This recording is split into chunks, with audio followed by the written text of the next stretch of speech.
Hey everyone, it's James, host and lead producer of the Weekly Dadcast, streamed live at twitch.tv/weeklydadcast. Find more Dadcast episodes alongside with Dadcast After Dark on iTunes or go to weeklydadcast.podbean.com. If you have a question for us, email us at officialdadcast@gmail.com or hit us up on Twitter at officialdadcast. For our stream archives and other Dadcast content, go to YouTube and search Dadcast. Links to all of this and more in the description below. Thank you and enjoy the show. Oh, okay. Well, that's fine. Well, what's happening here today is the Weekly Dadcast, episode... Wow. Amazing intro. 14, episode 14. Get fucked, fucking Yahtzee, Prashaw. You don't know how video games work. You don't know how video games work, and you don't know how segues work. Hey guys, welcome to the Weekly Dadcast. I'm your host, James. I'm joined here by all of the warriors. We got Claude, Skylar, and George here today with me. And we're going to talk about fucking video games and shit. As always. That's the thing. I guess You sound very under the weather today. You sound very tired. Nah, I guess I'm just trying to be quiet or something. But I guess real quick, I'll just make this quick and say for a undetermined amount of time, I will no longer be on the podcast or working on it due to just some personal stuff. But hopefully I will be able to return more or less fairly soon. But for right now, I'm not sure how long that'll be. But with that out of the way, how is everybody? Wait, no, that's right. We have fan questions. We have fan questions. Point out, I want to say before that is that now I'm at. Well, he's editing the podcast today. Yeah, I am editing the podcast today, but Skylar will be editing the podcast from now on. So yes, so if there's any audio quality problems, blame him, not me. Send a message to officialdadcast@gmail.com. And send an email to James Hansen at imafaggot. Yeah. What's that email, Claude? James Hansen at imafaggot. Yeah, I remember when I bought that URL, imafaggot.com, just for that joke. imafaggot.moe. But no, if you'd like to send in your fan questions, you can send them in to officialdadcast@gmail.com. That's officialdadcast@gmail.com. You can also send us stuff on the Twitter at Weekly Dadcast. Jesus Christ. Thank you. Hey man, Take some Dayquil, man. You've been coughing for a minute. That was. Oh, was that me? Or What? No, nigga. How do you not know if you coughed? this nigga stupid. Yeah. No, I was saying George's been coughing for a minute, so I'm like, might want to take some Dayquil. Yeah. God, was that me? What world do you live in? James He forgets what he does for every second. Can't Can't like retain 5 that much seconds. memory. I meant to say it was that you, but whatever. Well, okay. So we have a fan question here today coming in from Anonymous, who asks, if you had the 7 Dragon Balls and could make one wish, what would it be? Why's it gotta be the Dragon Balls? Maybe because it has the rules, whatever. Yeah. Yeah. Can't be stronger than Shenron. I asked that Claude is not allowed to make his wish. Wow. That's a smart wish. It is. But here's the thing. This isn't an isolated world where you have a wish. Yeah. So I wouldn't have had That one. makes no No. sense. I yeah. wish No, I Claude know. could never I- get a wish. Exactly. I cannot let Claude live in a world in which he gets a wish. So I will How am say, I gonna get the Dragon Balls? how did I get the Dragon Balls? I don't know, because autism's the next step in human evolution. Yeah, exactly. He's right. James, you're a hero. You're gonna get kidnapped by aliens in the near future. Yeah, this is all stuff for Predator, folks. We'll be talking about Predator in my week. Oh man, will we be talking about Predator? That shit's great. Yeah, oh my bad. Good, continue. Whatever the fuck. Oh, well, All right, so you're gonna throw your wish away in an isolated world that's not the world I'm in. well, you still exist in my world because you Yeah, but are not my my world, wish. Claude. Oh, don't be gay. yes. That's like asking somebody not to I'm leave excited for you to not come back for a while. I'm ready for that. God damn it. Oh man. All right, so that's James' wish. James's wish is to spite somebody else out of their wish. Yes. To be fair, if this wasn't like an isolated, each of us is gonna get a wish thing, that's not. If I had the capability to find one, that's not, or find them, that's not a bad wish because shit's gonna go down. My wish is that Berserk would just end. I thought you were gonna say it was make Berserk real, and I was really scared. Why? Yeah, that's what I want to do. Make it real. I want to live in the rape dimension. Literally all the monsters look like penises, or have like 10 of them. Especially the ones in Casca's brain. Oh, Yeah. and inside Casca's body. Stop it! Stop! Stop. No, Stop it! I can't. At least the part I said was real. Again, who's next? Claude. Yeah. I want mind control. We already established that. Ooh, that doesn't make me feel good. Claude likes Kilgrave a little bit too much. Claude confirmed fucking Well, rapist. it's like it would have been like Superman level power, but I don't think Shenron can grant that. Yeah, because. So what's the next step down? Shenron can't grant Idolmaster, please be brought to the United States. Not, bro, sorry. That is beyond my power. Man, licensing too strong. Like Shenron, I want Flip Flappers to be popular. Like, That is beyond my power. That would make me sad. Can I get a gun with a single bullet, please? That is beyond my power. Okay, now you're doing too much. Yeah. But hey man, Oshiyama has his own studio. You know, maybe he's gonna be good. Maybe he'll be great. What's he gonna do? Yeah. Has he? That was a while ago. Has he announced anything since then? No, well, the thing he announced first was that we wanted to get the project off the ground, kind of like getting some funding. So like he had the producer that helped. The producer that actually was a big part of getting talent for Mob Psycho actually helped found the studio with him. So he actually probably has a lot of talent at his disposal for a studio. And I think their thing before was that for the rest of like the year or like beginning of this year, he wanted to do this thing where like the studio was gonna offer like classes, teach people how to do like animation classes, as far as like by mail in or like by appointment. So he was a thing where that was a thing, right? Was he's an animator by trade first. He's very talented, Oshiyama. So I think he was doing that for a while as a way to like build up some funds. So I think he's still doing that right now. I thought the people who did Mob Psycho was just staff at Studio Bones. I didn't know they did a search. Well, a lot of people are contracted. I'm sure there's tons of people that work on it that are staff at Studio Bones. Like, you know, Yutaka Nakamura works with Bones, right? So he worked a lot on Mob Psycho. But not everyone works there, and there are things where like producers will work at a place usually, and so people might as well work for a certain company like Megumi Kono, who does a lot of animation for A1 shows, might as well work for A1 despite her being contracted, because she's regularly contracted by A1 and mostly contracted by A1, but she still technically is freelance. So one of those things. I thought about this. This can go on for a minute, and George has been going on. Listen, man. Alright, so I would, since I can't do fucking Superman's powers because Shenron is a little poo baby, I'll fucking wish the world was like, I don't know, fucking Marvel or some shit. If he can't make Superman, how come he can make the Marvel Universe? Alright, fuck, I'll just wish for super strength. Fuck it, there. Okay. Sure. Alright, what happens when Goku comes down? Or Vegeta comes down, or someone else.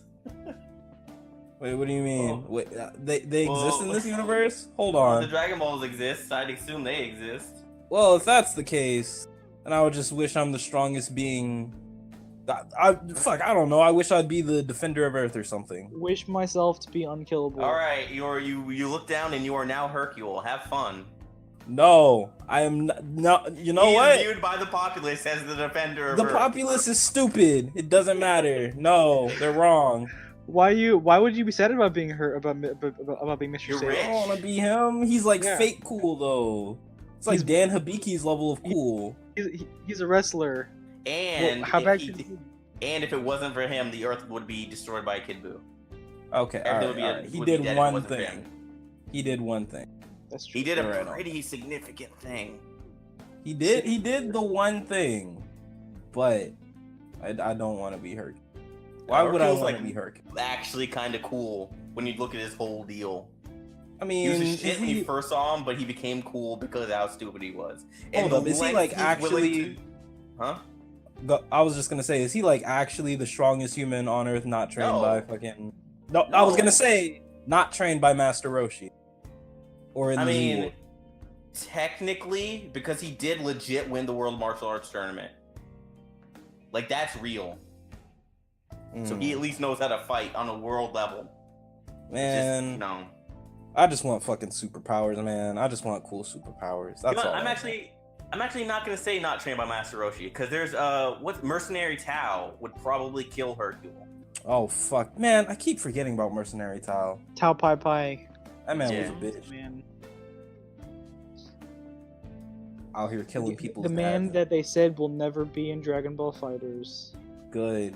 When was that brought up? That's funny to me. I was in some interview before the game came out, and somebody asked the producer specifically if Mercenary Tao is going to be in the game, and she laughed and said, "No, we have no plans to include Tao Pai Pai." Straight up laughed in his face. Would you feel bad, anyone else here, if like they were talking to Toriyama and they're like, "Can we get like at least a launch voice back?" And he was Who? just like, "Who?" Who? God damn it! I would believe that at this point. He forgot Broly existed. He would forget that launch existed as well. I mean, I don't If see. only he would launch forget is that one Mr. thing. Popo. Go, my bad. Go ahead. I was like, launch is one thing, but Broly is like the most popular non-canon character. Like, you can't get away from that. Yeah, he designed Broly and then forgot that he was a thing that existed. Mhm. And he's more recent than Launch is really at this point. Yeah, by a long margin. Yeah, like he designed Broly way after Launch stopped being relevant in Dragon Ball, so Which sucks because launch is great. Launch was great. Yeah. It's very unfortunate. Tried to skis on her and she shot up children and an old man with an Uzi. Yeah, she had a Fucking rocket great. launcher. Yeah, that was later. I meant the first time when they were doing that weird workout in lingerie, and just for her an excuse to make her stretch. Oh right, that's right. I feel like Didn't her and Tien get together though? Wasn't that a thing? No, she There were- wishes. There was one scene with her in a bar where she finds out that Tien died, and that's it. Yeah, that's in Z. But Yeah. the thing with her, like, she's interested in Tien, but Tien's like, no, I want to focus on martial arts. So I- she I- likes Oh. it. Tiana Then just loves there's Chaozu too much. yeah. He can't break it to her that he has a gay clown boyfriend. Yeah, That that's Look, Slash man, crazy. son, look, slash man, whatever Chaozu is. I don't understand what's going He's on. A well, he's Chinese Chinese emperor, literally. vampire. Yeah. He's vampire. No, but why is he a child? No, I mean, I get what Chaozu is. I mean, what is his relationship with Tien? I don't get it. They Wait, train fuck. together. Yeah. Okay. Yeah. All right. Anyway, All right, so that's the end of that. Yeah. hopefully. James, what? What? We have like a list of things to go down. We I don't know how do. you get- I don't know how you We're get barely lost past in, the first in, thing. in the I'm transition. forgetting if you coughed after 4 seconds. By the way, that wasn't you just there. And then now. Oof. What? I'm not lost. We're talking about Jesus. we're on waifu. We're on weeks. So we're on the waifu. We're on we're on Week is weeks. it? You didn't start that. Oh well, I mean it's we're gonna go with George. George, how was your week? My week was pretty fucking good. Worked a lot. What? I thought you were stopping there. Yeah. That's why I laughed. That's what I also thought. All right. Well, shit. All right. Got to well, pretty much worked. Actually, my week wasn't good. Well, I don't know why the fuck I said that. I'm sick, and I worked all week. It was fucking shit. And Then why did you say? yeah, I that? didn't do anything but work and try to work on being sick. So, yeah, fun times. Well, but why did you say your week was great? That's why I said never mind. My week was not great. That really sucks. Shit. I'm sorry that happened to you, George. Yeah. Yeah, I bet you are. Anyway. What? What? Why did you say it like that question was filled with malice? What was that? I don't know. I don't know why I did that. But yeah, just working sickness. Oh no, actually, I beat Assassin's Creed Origin. That was wow. pretty. Did you beat the Final Fantasy 15? I beat that so long ago. I fucking loved that shit. That shit was great. It's so stupid. Bahamut's the best. Can Anyway, you play Pocket Edition? you know what? He probably If will. I got it for free, Probably or if said it was that. like super cheap, yeah, I'll play. I'll do that Now, shit for shits and giggles. Is Pocket Edition literally the entire game but looking like that? I have Yes. no fucking clue what it is. It is. It's the It's entire. that. It's the entire And game. it's just looking $30. So I kind of love that. I'm not gonna lie.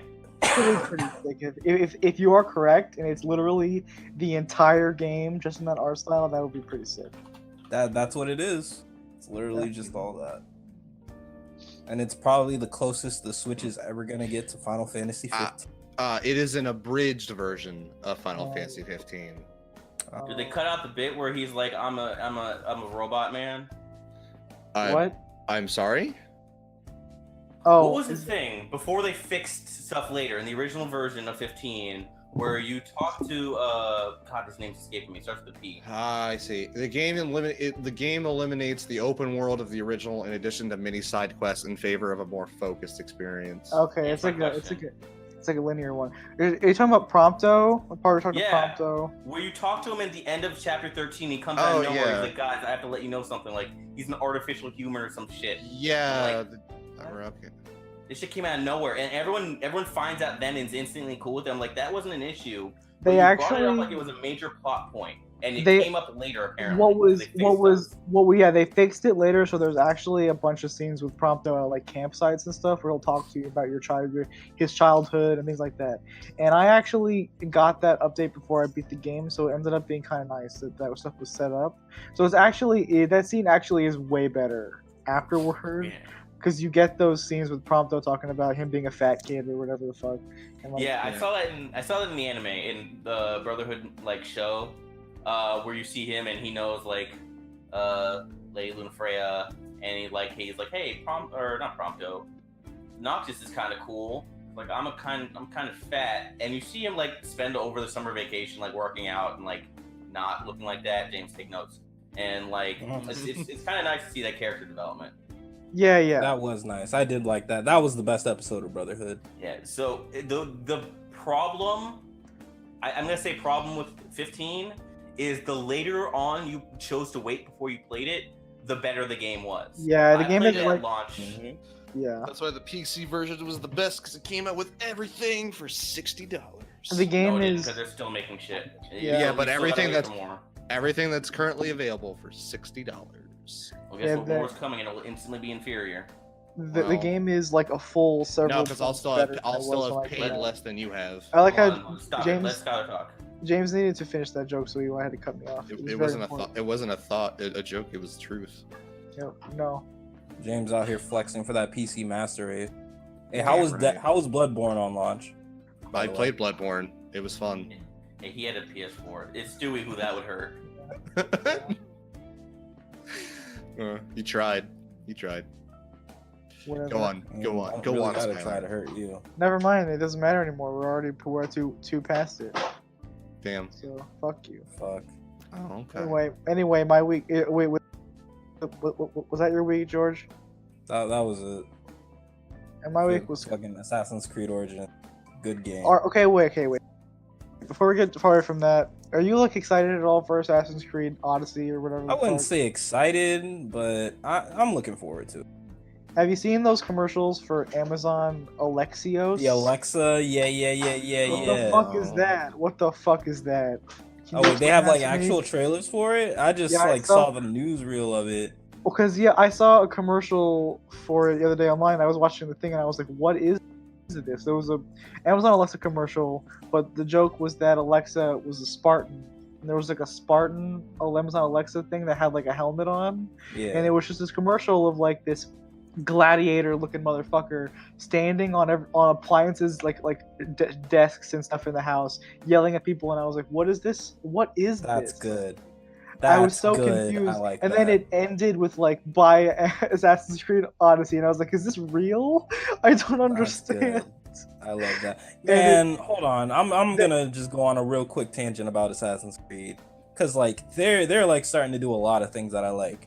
I am like, I'm not super big into world history, but I do like it a lot. And like what they're doing, like besides the game, they like have like a mode where you can just go through fucking the entirety of the map, and it just has information about all of like ancient Egypt and shit. Yeah, I And was I always think they said they're gonna do that with Odyssey too, and that's fucking awesome. I love that. The thing that was advertising for that Amazon Alexa thing was that if you tell your Amazon Alexa to activate Spartan mode or whatever the fuck, then she will just turn into like the thing that just tells you about like lore and Greek history and stuff. Apparently, That's cool. I like world history. That shit's yeah. fucking That's always been a cool thing in my opinion by Assassin's Creed. Is they always have had that encyclopedia in the game of like information from the area you're playing and stuff, where they try to be as like world history. Goddamn Assassin's Creed 3 and Assassin's Creed 4 got me through that shit. Damn. Legit. Maybe if I Yeah, played that was- those games, I would have known about Franz Duke, Archduke Franz Ferdinand.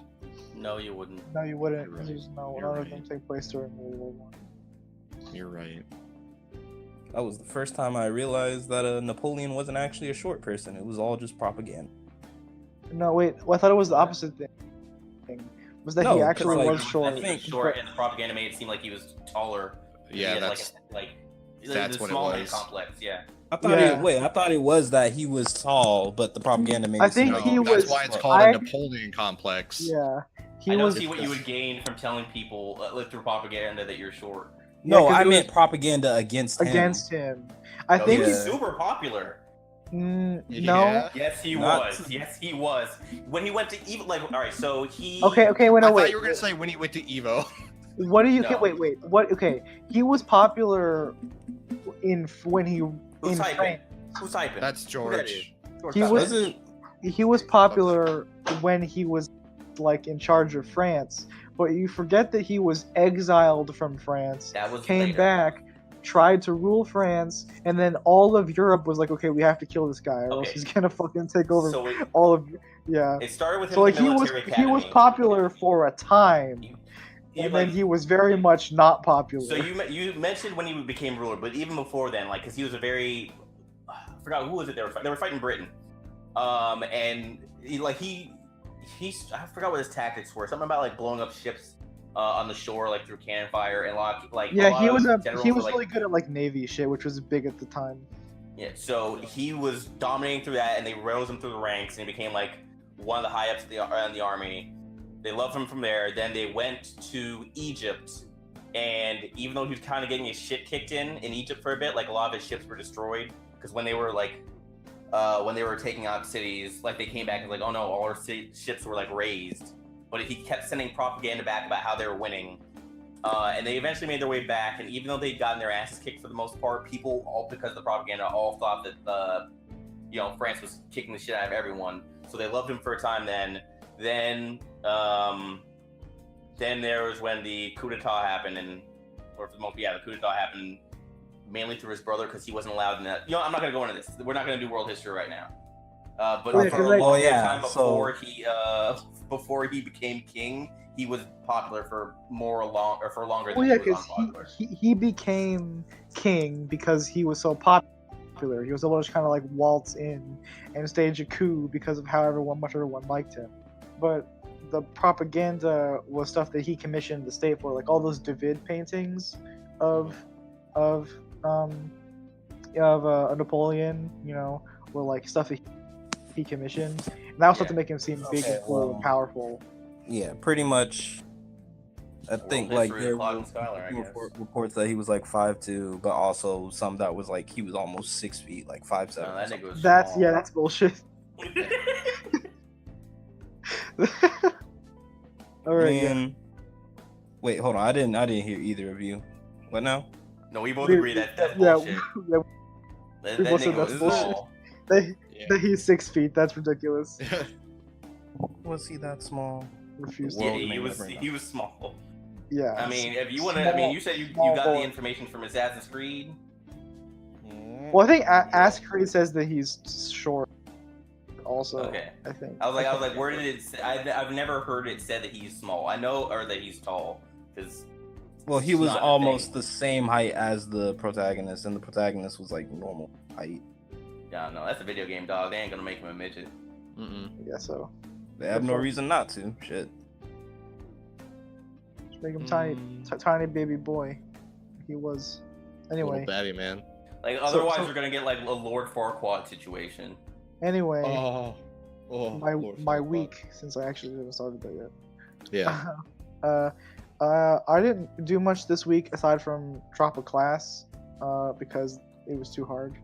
I didn't even take it, so I figured I might as well free my schedule up. But I did start 2 manga. Well, I didn't start one this week, but I want to talk about it this week because it's relevant, and I think it's be an interesting conversation. I started the manga Doro Hidoro. Hopefully, I'm pronouncing that right. You're probably not. Yeah, it's all one word, so it's probably, it's fucked up. Anyway, it's this. Okay, so I started it because it's ending soon. And I remember I read a bit of it before, like a couple of years ago, and then I kind of like fell off because I was busy with stuff for school, so I just never got back around to it. So I binged like 50 or so chapters of it in the past couple of days. Damn. And it's fucking sick. It's super good. It's basically this like fantasy type manga, but it has like this setting and art style that kind of reminds me of like the stuff that you in 8th grade drawing in your notebook thought they could come up with but couldn't. Damn. That's what it feels like to me. Like it's that kind of like edgy but art style, but it's like with enough design knowledge and philosophy to make it actually look cool as opposed to just looking terrible. Like it's like Drawn to Life, Drawn to Death, whatever that shitty game is, but the art style looks good. Yeah, remember Drawn to Death looked awful. It's like, what if that game's art style was good? Damn. Yeah. So that's kind of what it looks like, and so there's that, and so the setting is basically like there's like the normal worlds, and then an alternate dimension where people can use magic, and the people that use magic come to our dimension through doors they can make appear out of thin air just to fuck around and mess with their magic, because it's kind of like a science, or like it's like a thing you have to train up and learn to do yourself, like actually physically test it out so you can figure out how it works.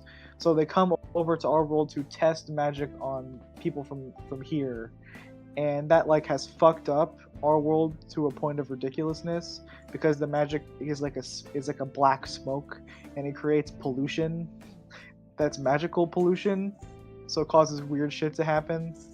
And so the main character is like a dude who had his head turned into a giant lizard head, and he doesn't remember who did that or why, and so he's trying to figure out who turned his head into a lizard head. Damn. And it's cool.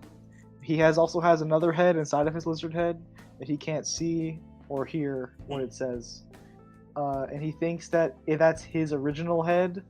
So he's like, what he does is he takes whenever he finds a magic user, he stuffs them inside of his head, and then he asks them what the person inside of him told them.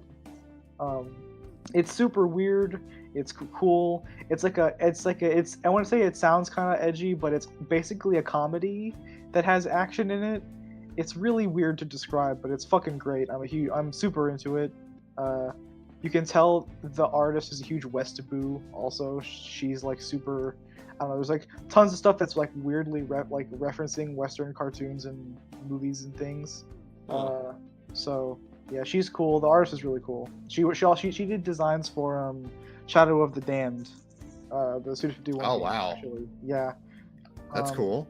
Yeah. 'Cause that game has some good designs. It does. It does have good designs. So I'm super into that. I highly recommend that if you're into something like that's like both like kind of an action manga but kind of a comedy, has really cool characters in it. Like all the there are like 10 or so main characters at this point. There's a lot, and all of them are fantastic. I love all of them. They're all great. What's it called again? It's called Dorohedoro, all one word. It's spelled exactly how it sounds. All right, I'll put a link in the description to this episode so people Yeah. can look at it. Yeah. The other thing I started reading is I wanted to preface this with a question that I asked before the podcast, was like, if you've ever read anything, started reading a manga, right, or watching any show or whatever that seemed like it was going to be wholesome fun, only for you to like have the creeping suspicion that it might be nefarious the farther you get into it. Have any of you experienced this before? Isn't the answer fucking Into the Abyss? Made. Tommy the Kill. Yeah, Abyss. Made in Abyss is like an example of that where it's good. I mean, like, by nefarious, I mean like creepy, like it's Oh. like, yeah, Um, like, and not in like the intentionally creepy kind of way. I can't think of a situation because most of the stuff I've like known or is at least foreshadowed very well. Like you mentioned Made in Abyss, and that's a good answer. But like you do find out like in the first 2 chapters, or in the case of the anime, in the first like 2 minutes, that like, hey, there are monsters who eat children, so you know something's up. You just don't know Yeah. how dark it will get. Yeah, how dark But- it'll get. Yeah. So, But yeah. I can't think of anything in that situation. I've had that with like dojins, but nothing like. Yeah, where you think it's I'm not vanilla. talking about porn though. Also, Yeah, I know. also, well, hold on. Is everybody still going through weeks, or are we done? I'm still doing my week. I mean, I yeah. also didn't go through my week, and Claude also didn't go through his week. Yeah. Go on. Yeah, okay. So I started reading this manga a little bit ago, and I just found out some shit about it this week that I wanted to, that made me reevaluate it a little bit. So I forget what it's called. The name is fucking Japanese or some shit. It's like, I don't know. It's like this manga about. Okay, so my thing is I really like parenting manga. That's the thing that I like. I really like Oh no. manga.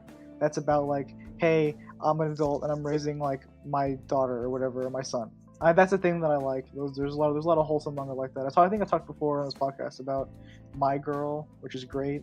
Mhm. Yeah. So like, I think I also talked about how Usagi Drop is good until it's not, because it doesn't end good. That's like the poster. That's like the poster child for this, where it starts off as like a guy adopting a daughter, and he raises her as a daughter, and then there's a time no. skip, and she's Oh, in high no. school, Oh and no. she's like, "I love you, Daddy," and he's like, "Oh no," but then he's Oh, like, no. "That's fine," and then he bangs his adopted daughter, and that's how the manga ends. And that's why the anime is good.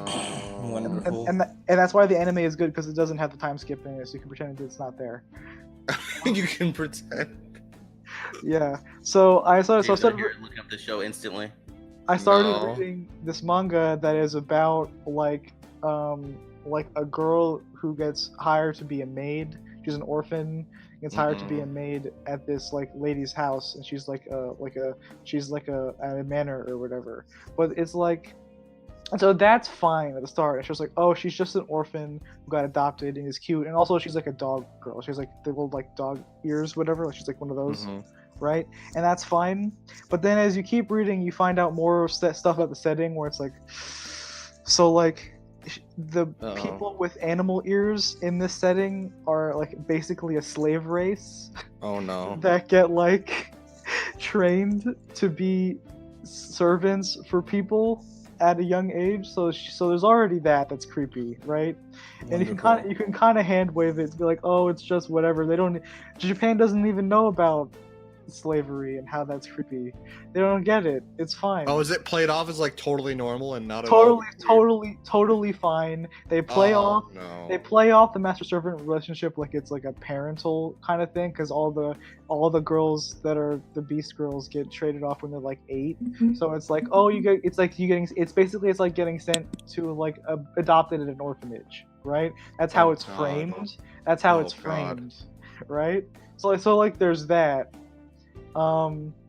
But what the creepy, the actual scary thing is when you look at the tags for it on whatever you're reading, and you see that it has the shoujo ai tag, which, if you don't know what that means stands for girls love, which usually that's what yuri is called, the word yuri or shoujo ai, right?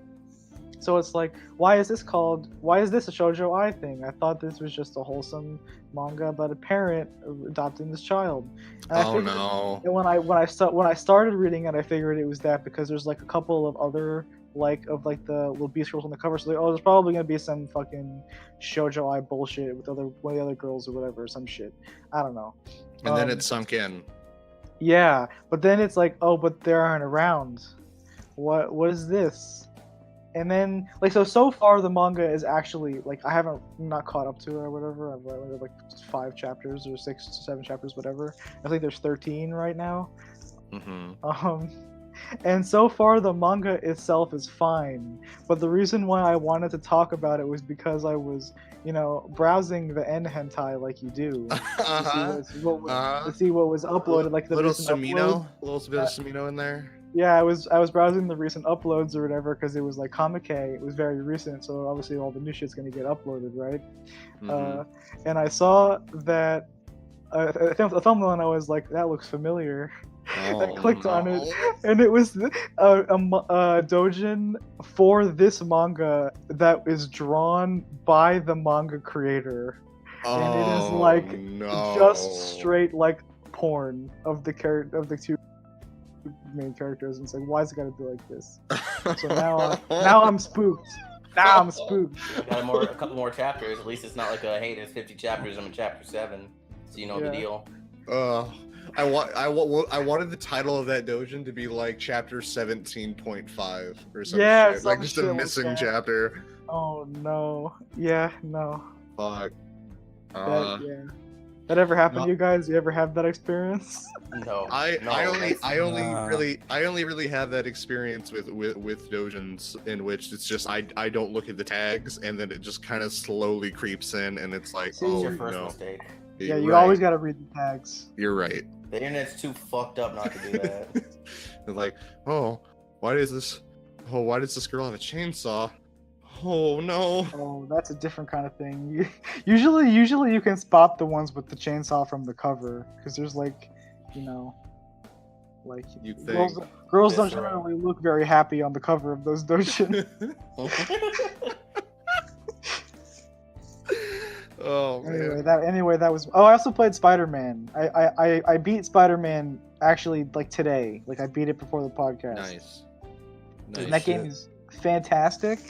It's really Yes, great. it is. My older brother apparently platinumed it not too long ago. I actually like. I'm not gonna do that because I don't have that kind of like I don't have that kind of dedication. Time. Yeah, but I mean, I can see doing that because the achievements and stuff aren't that bad. But yeah, the game's fantastic. I fucking love it. I don't have really much more to say about it other than that. Spider-Man does a fucking rider kick in it, which means that it's immediately the best Spider-Man. thing of all What time. exactly is a rider kick? Like it's Kamen alright. Rider, but what makes a Kamen Rider kick? Well, you didn't watch Gunbuster or any Kamen Rider anyway.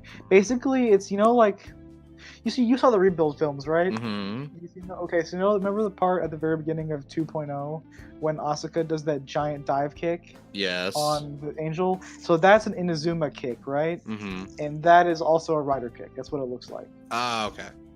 Yeah. Thank you. Yes. Now, oh. when it comes to that, because I didn't want to spoil anything for you. I'm still not gonna say any spoilers. Remember when I was like, there's a room you're gonna get to, and there's no way you're gonna miss it by accident, where you get into like each of the villains' motivation. Yeah, that For was why they're cool. there. That was really cool. I was shocked but pleasantly surprised that like, not only you have the Sinister Six there, but like when you get their reasonings, all of them are believable and good. Like it's no one's there for cartoonish bullshit. Yeah, I mean, like some of their motivations are like stronger than others. Like I think like Electro's motivation is super dumb, but it fits his. I love how character. dumb it is though. It fits his character because it's so dumb, but it's super dumb. Yeah. But also like the Vultures is like, yeah, that's a thing that would make sense for you to do that. Same thing with like Rhino as well. Like sure, that's cool. I'm happy with that as a thing. Scorpions. Yeah, so Scorpions is like the most simple. Yeah, it's because because nigga owes money Scorpion- and a lot of it. Yeah. But yeah, I was really happy with that scene and how it worked. And Is then it- is- so what? I was gonna say, does Mysterio show up in this game? No, No. I wish. He's there Yeah. as a joke. There's a joke Yeah. of him during the Halloween party. Him, Lizard, and someone else. Jesus God, I lost my train of Christ. thought. Who was I gonna ask? Or I was gonna ask something. Fuck. Thank you, I'm sorry. James. I'm sorry. You do this regularly too. There's times where like I'll have a legitimate question because I want to know what someone thought of something. Can we not delve deeper into the game, please? Well, but everything we talked haven't. about was all in all the trailers that we all saw. We didn't talk about anything that's not there. Well, fair point. Like granted, I all didn't you look know at any of the that- trailers. all the we Yeah. all watched the E3 trailer together. Like when we were talking about the Sinister Six. I mean, you yeah, see yeah, the yeah. trailer. Yeah, I knew that they were the Sinister Six Well, was gonna you- be. you there, see but them I all didn't except know, the like last guy, Mysterio but was the gonna last like guy- show up. Their motivations and shit be delved into. Oh, I mean, no. Well, we just said Mysterio's not there. I mean, that's Mysterio, the yeah, only My- information Well, there we is a got that was joke. new was Mysterio's not there and Spider-Man does a drop kick. A Yeah. joke in a Spider-Man game? Mysterio Come is on, also George. not there. He's a person dressed up as him at a Halloween party. Yeah, No. because there's a Halloween party. He's sticker. played for a joke. Fuck, I really wish I remember what my question was. Well, That's real. while you try and think of your question, I'm just gonna go on with my week real quick. My week Oh, I has remember been kind. That's fine. It's been kind of hectic, but Wait, I remember. Shut up. All right, Okay. so you remember at the end of that scene? Once again, I'm not doing any spoiler things. At the end of that scene where he's like, "Okay, I found the thing for Lee," and then like the thing with Octavius that happens there. Yes, sure. Do they mean that? You mean the cutscene? Wait, Yeah, which at the one? end of that cutscene. I'm not gonna say what happens. I'm not The gonna say end of who's the doing cut- what. The end of the cutscene after the boss fight with Lee. Is that what we're talking about? No, before that, I don't really like. I'm having a hard time. It's when you get to that thing where you learn all their deals. You're like, hey, here's this. Where's this person going? And then like you see the Uh-huh. recorder, like the message left. Oh, I know what you're talking about. The message left to who? Because that I scene is can't where- say anymore because it's because- very because- like there's not much you can confuse it with. But I don't. It's the one about monsters. What?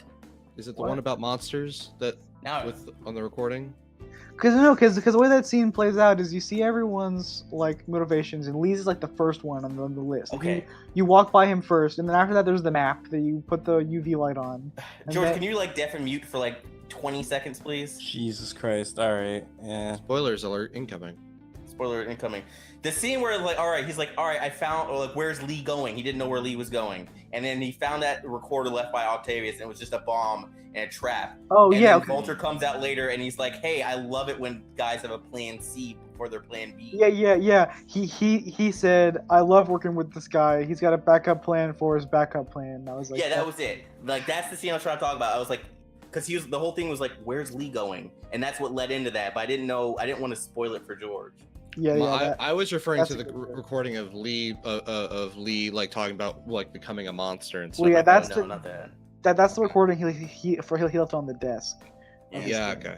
Hey, George, Alright, you're welcome done? back. Yeah, All we're right. done. I'm just gonna go back to my week real quick. I didn't really do a whole lot. Worked on some little personal projects and stuff that I've got going on. Been playing more Breath of the Wild. Macaroni art. Macaroni art, indeed. Um, How's it coming along? well, you know, I've almost got the shape of a circle down, so I'll have that sun filled in pretty Yeah, soon. maybe it'd go a bit faster if you stopped eating the pieces. They're not even cooked. I don't know why you do that. Like just the glue, you know, it just really holds them together. You know, it really makes You them should nice start and just crunchy trying for to- me. Put some cheese whiz on him too, at the very least. Just spice him up just a little bit. Oh no, I can't do cheese whiz. It's too spicy for me. You know, That's I can barely drink water, dude. So I've been playing more Breath of the Wild. I'm at the Gerudo village. I'm about to start on the second Divine Beast. That Iga clan infiltration mission is difficult until you figure it out, and then when you figure it out, it's not that difficult.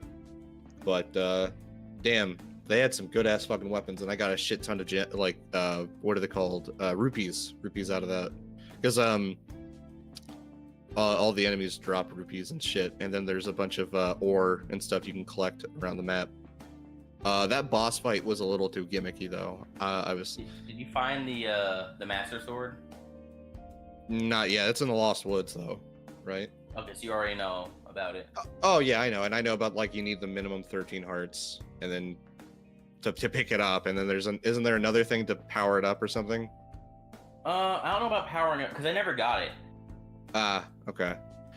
I'm actually wondering if I should well, I guess I'm not worrying about it now because of the circumstances, but I was wondering about, like, instead of doing SMT, doing a Breath of the Wild stream would be more fun. It doesn't matter. No one watches. You're right. But I am working on like a little video and stuff that involves Breath of the Wild. I mean, I posted in Dadcast. I don't know if any of you guys saw, or did I post in Dadcast or video? I forget. But I think it's not Dadcast. Anyway, yeah, I posted a little clip of what I'm working on somewhere in here, in the Discord. So you guys should check that out at some point. But I should be done with that today. Other than that, I found a guy to play Under Night with me at school, and that was fun. How old is he?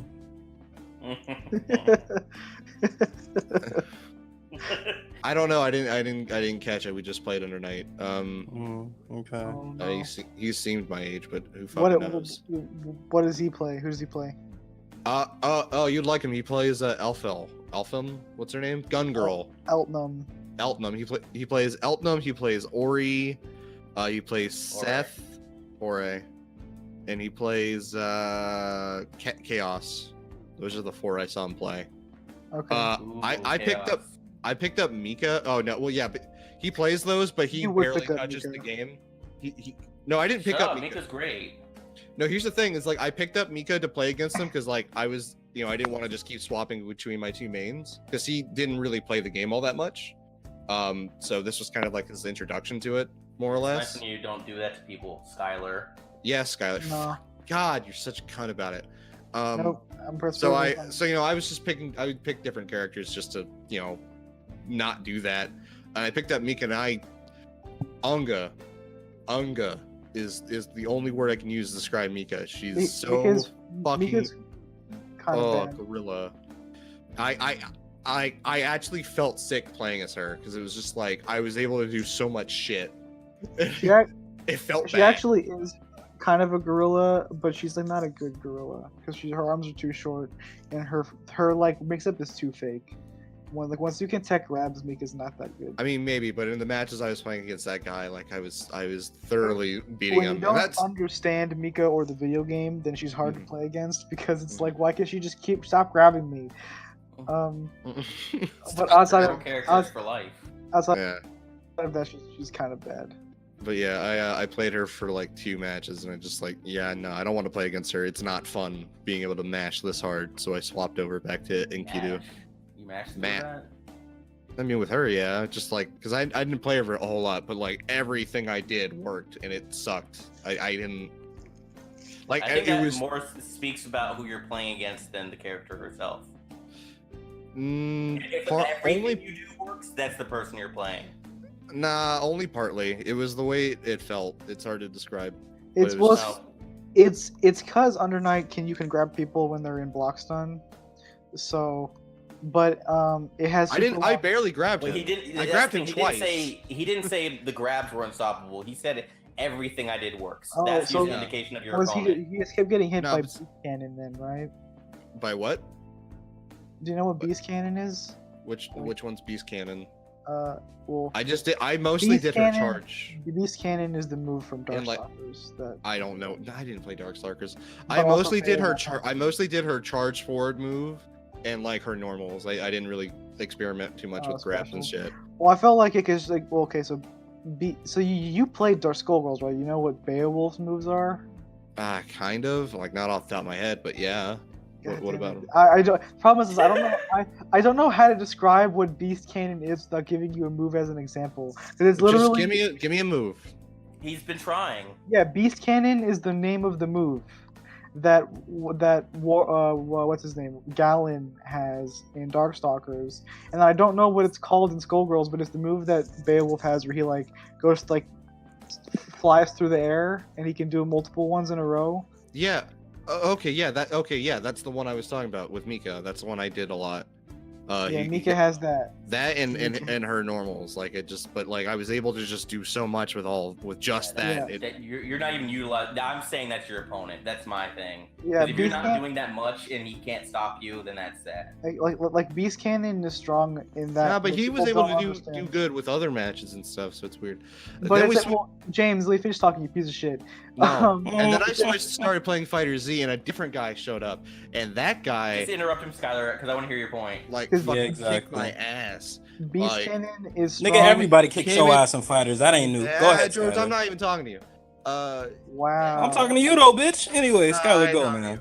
And yeah, he came in and just fucking No one gives Next a week shit. we won't Just have this dis- problem. just Next week James will be disrespected dead. It'll be great. Next I week, will James be will be dead. homeless. Yes. Oh, I didn't want to talk about it, George. I just It's wanted, fucking bad. wanted to say that Beast Cannon is strong in a game like Under Night because there's no air blocking, so you can just Beast Cannon all over, and if he was jumping around, which I assume that he would be doing. Yes, you can only air block projectiles. You know. Oh, that's why. You think? I think you can air shield air to air moves. Is that I think that's what air shield is for. Which is the meter shield, like flawless defense. But other than that, you can only block projectiles in the Okay. air. So it's probably if he was jumping around and he kept getting hit by Beast Cannon, that's why. Because it's Street Fighter and you should not be jumping around in the Under Night. Nah, he wasn't jumping around a whole lot actually. He was Let's move mostly. on. We've been arguing about this dude and if he's good or not this for a minute. I mean, and then there was this other dude I was played Fighter Z with, and he was really good. You already said that. We heard you. Yeah, I know, but I didn't get to finish my thoughts. I'm about to just start my week. And then he showed me how to, and then he showed this Oh, other just start dude your how to. week, man. No, All right, fuck so no, fuck you. Is I watched the Triple G Canelo fight over. I also Tyler's watched. Nah, get muted, bitch. I'm gonna finish this thought real quick. Wow, damn. I didn't get to finish my week. Fuck you. And then that guy immediately And went and he's showed going a full different bitch. guy. That's why we took away your powers in the server. Immediately went and showed a different guy how to beat the strength twins in P5, and I thought that was really cool. All right, now Claude can Wow, finish talking. that was worth it. And that's when I finished fucking James's mom. So I hope you guys enjoyed that story. It's a one-time thing. No one's hearing it again. So how's everyone doing? God damn it.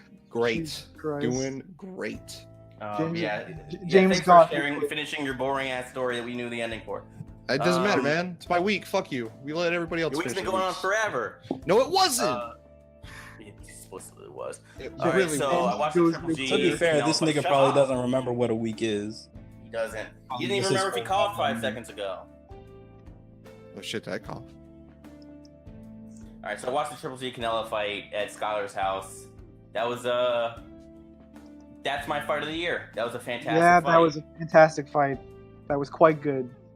I remember I liked the undercard at first, and then I looked back at it, and I was like, those are all one-sided matchups. Like mine's Yeah, the all of like them. bantamweight All of one them. because I didn't know shit about that one, but the rest of them was like, that's probably why they ran into that scenario of all right. So they had their undercard, and Triple G Canelo was at 11. The card started at 9, and they finished all of the fights. All the fights ended with a knockout. The earliest one being first round. I think the latest one being a 5th or 6th round knockout. I think it was the second round. Oh yeah, it was. Earliest was not. It was the first round knockout. Yeah, the bantamweight was the Lemieux. first round, with the 6th round or whatever. Then David Lemieux knocked him out. Was it Gary O'Sullivan in the first Yeah, round? first round. And I don't even remember who Jaime Munguia fought, but he knocked dude out in like 2nd round if I'm remembering right. I thought it was the third or fourth round. It wasn't long, and then we were sitting there for we didn't know we thought the fight would happen next. Apparently, had a scheduled time 11, so we were just sitting around shooting shit for an hour and 10 minutes because they built a bad card. Well, yeah, because people just got bodied. Yeah, but yeah, that fight was fantastic. Triple G started off really slow. He was talking so much shit, him and his team, about like, oh, Canelo's not true Mexican style because he runs away. And like apparently that was their plan to make Canelo stand and fight. Well, he did, and he was beasting on Triple G for the first 7 rounds until Abel Sanchez, his trainer, like between the 7th and 8th round, he was like, "Yo, we're losing." I mean, that's when he got back into the fight, like rallied, and it was great. It was So we have a very new- close the whole way, though. Like, it's like as much as you could say Canelo was like sort of like dictating the pace of the fight for the first half, it was still like very close.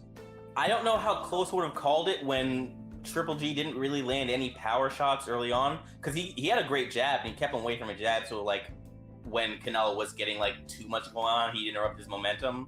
But in those first 7 rounds, there was never a point that Canelo looked like he was in trouble. That's why I say he was like, because I mean you could take Sure. some shots, but if it's not really stopping you, that's whatever. But like starting at round 8, that's when it's like, okay, no, you could tell Canelo got hurt by a couple of shots. Yeah. So I mean that's why I said it like that. And then yeah, now we have a new middleweight champ. For what belts did Triple G have? He had WBC and what else? He had a bunch. I forget. I remember because he had the 3 belts that his seconds were carrying on the way in. All right, well, yeah. Anyway, we have a new champ with Canelo, and I'm happy to see that because that's who I wanted to win. Continuing Persona 5, that's still a fantastic game. Nothing else to say there because that would be a long ass conversation. We'll save that for later. I started Animal Crossing: A New Leaf, so I'm back in there. Because Animal Crossing is still fantastic, and I'm having a lot of fun with it. Even though it's all just basic, turn off your brain, have some fun. It all works really well. Probably gonna play that like as soon as we're done with this podcast. Either that or read some manga. And then finally, like right before this podcast, I watched The Predator. And George, let's have a short talk about this. All right. What do you want to talk about? Small I mean- discuss. Yeah, small discuss.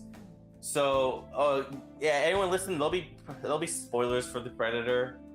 Yeah. So, yeah, I guess skip forward until you hear us talking about waifus or something news related. Yeah, I like that movie for the most part. I liked it a good bit. A lot of the jokes that were landed really well with me. Super good, yeah. Outside of the first movie, I think this has my favorite like cast of characters for your main Yeah. group. Who's your favorite out of them? Fuck, man, I don't know. I didn't know Thomas Jane was in this movie, but I did like him. He was. Who was the autist? Who played the He autistic was. kid? No, he had. That was he the had little kid. fucking. No, yeah, he had a. What was He had it? Tourette's. Thomas Jane Yeah, had Tourette's. The autistic Wait, was wait, like the main question. character's son, who was like 8 years old. So wait, so question. You mentioned this other character had Tourette's. Is mental illness like a theme in this movie? Does like multiple characters have like some sort of disability? Okay, Well, so his mental yes illness didn't allow and him no. to like see shit. Okay, so the autism thing is like on its own like level. The rest of it is like because of what happened with the main character. They're like, we need to basically send him away, and they put him with this group of other like vets because this is all based off like army shit. So it's like the VA is handling all this, even though that's not how the VA works even slightly, but whatever. I think Stewie's quote when we were in the theater was like, "Why is the VA the ones behind this? They give you they're the ones behind your benefits. They're not here to fuck with you." But yeah, so they're like, all right, we need to send him away. So they're sending him some crazy camp or whatnot. And it just happened to be the other veterans who were just there, who for one reason or another like had either like psychotic breaks or they mentally were unstable. I mean, they still knew what they were doing, but like that was the deal. So you had Thomas Jane with Tourette's. You had people who were crazy on different levels. Mostly PTSD shit. Okay. But there's a was that George? What? Oh, did you hear that? That was actually me. My Was it phone's you? like. Oh, was that you? But my phone's like. Also, wait, 2 feet before from we the mic. get deep into the It can't be- Predator it can't talk, be me because my phone's like. on a I bed, looked so- into a thing. Apparently, bringing back an old topic, fucking Napoleon was 5'2" in French units, which translates to about 5'6" everywhere else. Or at least It's Okay. still short, nigga. I'm 5'5". I'll say I'm short.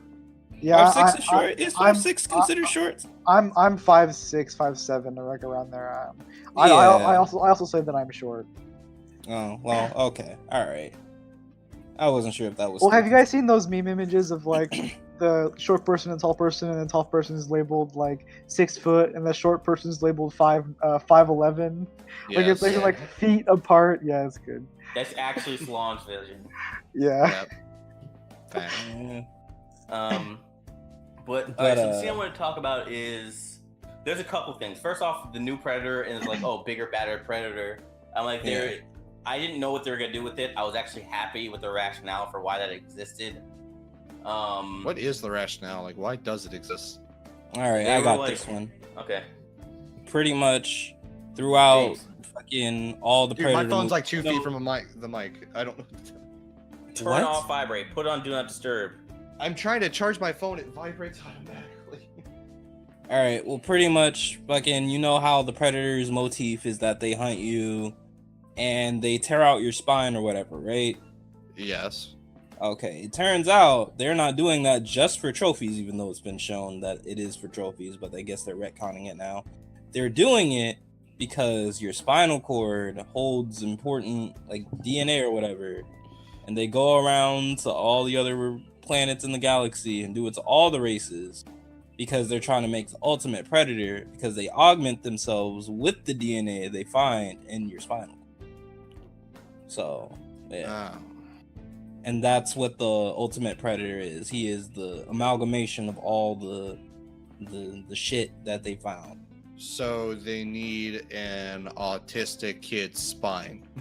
That's not, well, Technically, but not Yeah. really. That's not why they're there. yeah. It's So- it's pretty much because do you want to go into that, Claude, or you want me to keep going? Yeah.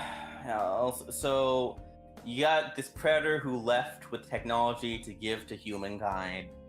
I'm just gonna Mhm. like just jump towards where the end is, and you have the other predator who's like, no, fuck that. And the reason it becomes a little bit about the environment for like a second. They're like, without how we've been treating our planet, we'll be gone in like what 1-2 generations. So they're coming. The reason the predators are showing up more frequently than they used to is because they're trying to get up all the good human DNA to empower themselves.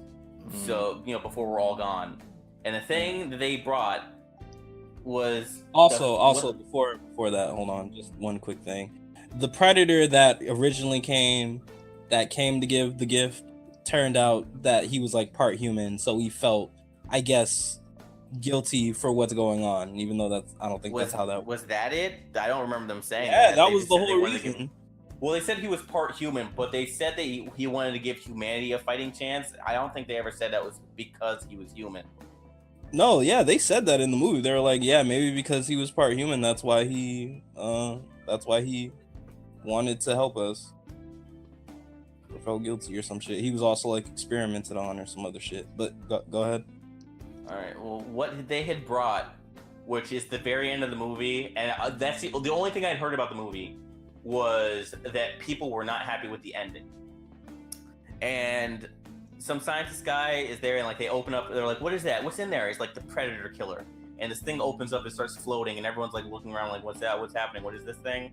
And it flies onto a dude's arm, and like Iron Man, like a suit starts to build up around this dude, and then it's just a predator armor that has like a bunch of blades and shit on the background, and a bunch of mounted turrets like on its shoulders and whatnot, and it just looks like this super try hard predator armor, and then it falls off the guy, and he's like, "What is that?" And the main character's like, "Can't you tell? It's my new suit." So I guess he's now gonna be a staple for predator shit. Fucking rate my OC, please no bully. God Yeah, damn. it's Literally, like some. outside of that, and autism being the crux of the story, because if it wasn't for one autistic kid, literally everyone would be dead. Like, and it's kind of forced in your face. Not just that, it's not just like, hey, he has autism and doing. It's like, no, he is the next step in human evolution. Like, basically, is what they were saying Autism. too.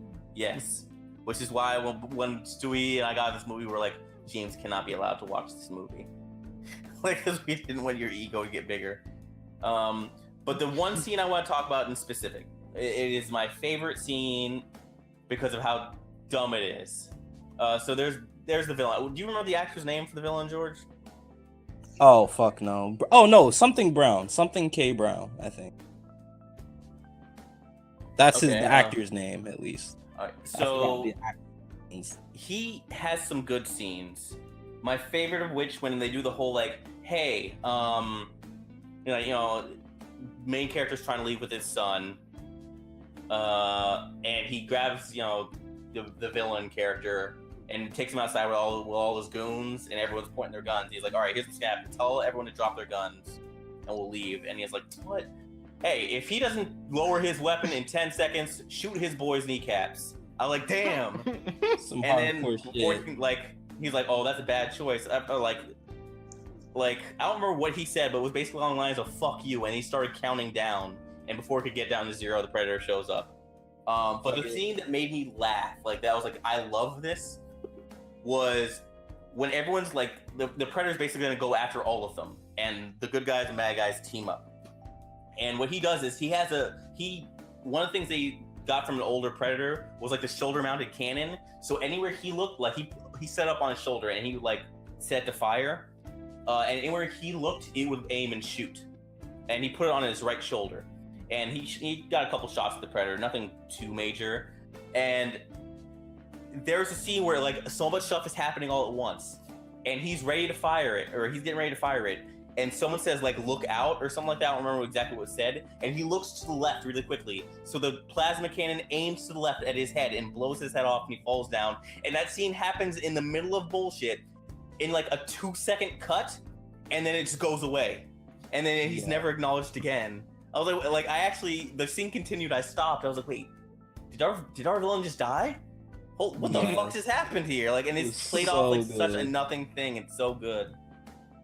Fucking one of my favorite scenes that had him was like when they were looking, because spoiler, of course, the fucking original Predator gets the shit beat out of him by the super Predator. Oh yeah, that shit's savage too. That shit's rough. He comes in to look at the autopsy, lifts up the things like, man, fuck that nigga up. Wait, Yeah. what? It's good shit. Fucking, I love the scene when they were like, the whole like group was in the main guy's house. That was great.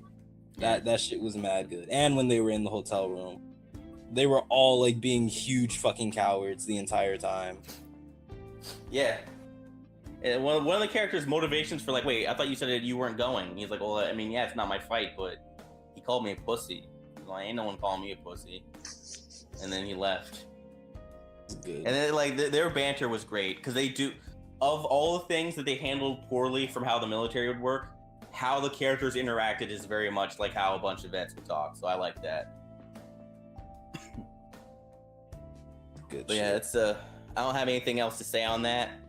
So yeah, that's my thoughts on the Predator. If you have any more, you can go.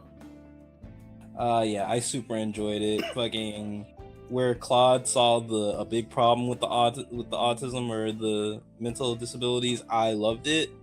I thought it was fucking great. Man, it's great because it's stupid, and the movie's super stupid. Not to mention that they have fucking dogs that look just like them for some reason. Oh yeah, I don't like that.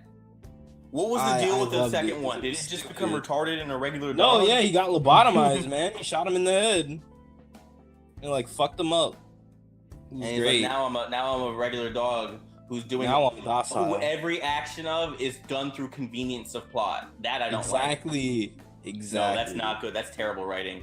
I love it because That's the only part of it that I'm like, I think is stupid because it's literally like, oh, like, we need to get this thing away from us. Let's throw something. All right, so Olivia Munn is in this movie, right? And there's a scene where they're like, we need to get this thing away from us. It was lobotomized, so it's just acting like a regular dog. And she threw something off screen to make it go chase after it. And later on, she was about to be killed, and this dog came up, like it's a predator dog. And it came up, and the guy's like, whoa, what's happening? And it coughs up a hand grenade because she was about to be shot. And then she does some nonsense stuff and shoves a hand grenade down the back of someone's like vest, which is fucked up, and that saves her there. And then later in the movie, they just throw something to get the dog away from them, and they're like, that was an important thing. And then later on, the dog just shows up when they're fighting the final predator, and it spits up the thing she threw, which is super important and one thing that could help save the fight. Like, it happens through convenience twice. that's what I don't like. It was whatever to me. I wasn't expecting fucking top tier writing, so I went in expecting something probably dumb with cool shit. I didn't expect the comedy. Comedy was fucking great. I fully enjoyed the comedy. Yeah, the comedy's good. Yeah, the only issue I had was the ending, of course, because that was just dumb.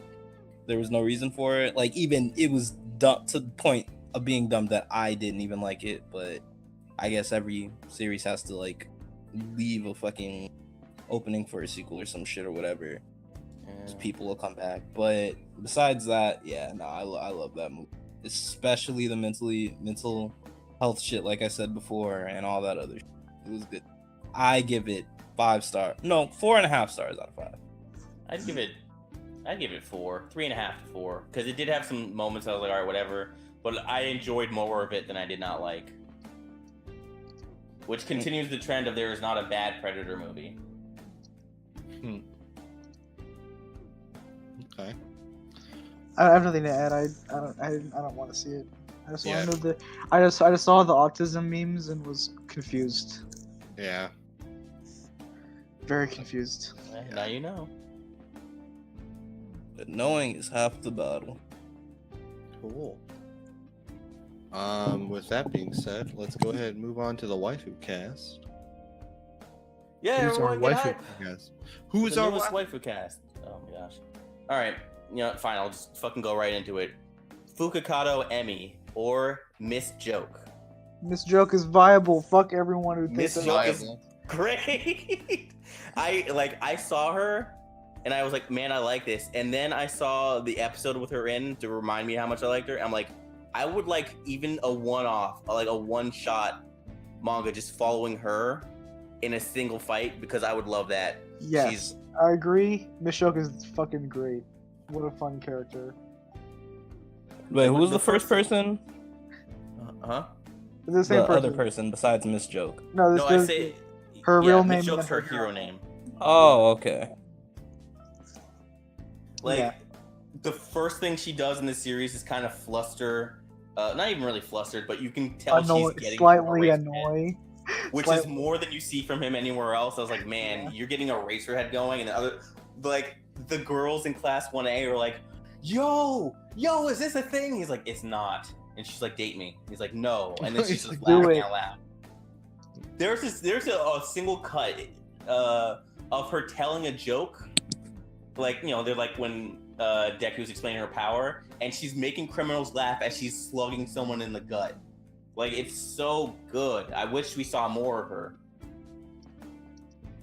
Yeah, she's great. I'm a big fan of Miss Joke. She's her good. design's good, and the way y'all describe her, she sounds good. So yeah, sure. She only really shows up in this arc that's the manga's cover or the anime's covering, and then you don't see her again, to my knowledge. You would have seen them, those students, but no, yeah. So that's the only time you see her, and yeah, she's like, yeah, no, I worked next to Eraserhead, and it was love at first sight. He was like, it wasn't. And there was a point, like, just her laughing and cutting straight to date me. She's like, no, or he's like, no. I think I saw a single comic after that episode came out where it's like, she's like, date me, and he's like, all right, sure, and he's like, and she's like, what? Why are you being weird? And he's like, wait, but you, what? It's, man, she's good fun. I love Miss Joke. I want to see more of her. Yes, I agree. James, do you have anything to add? I was gonna say Miss Joke is a sweetie. She could get it. She's definitely viable.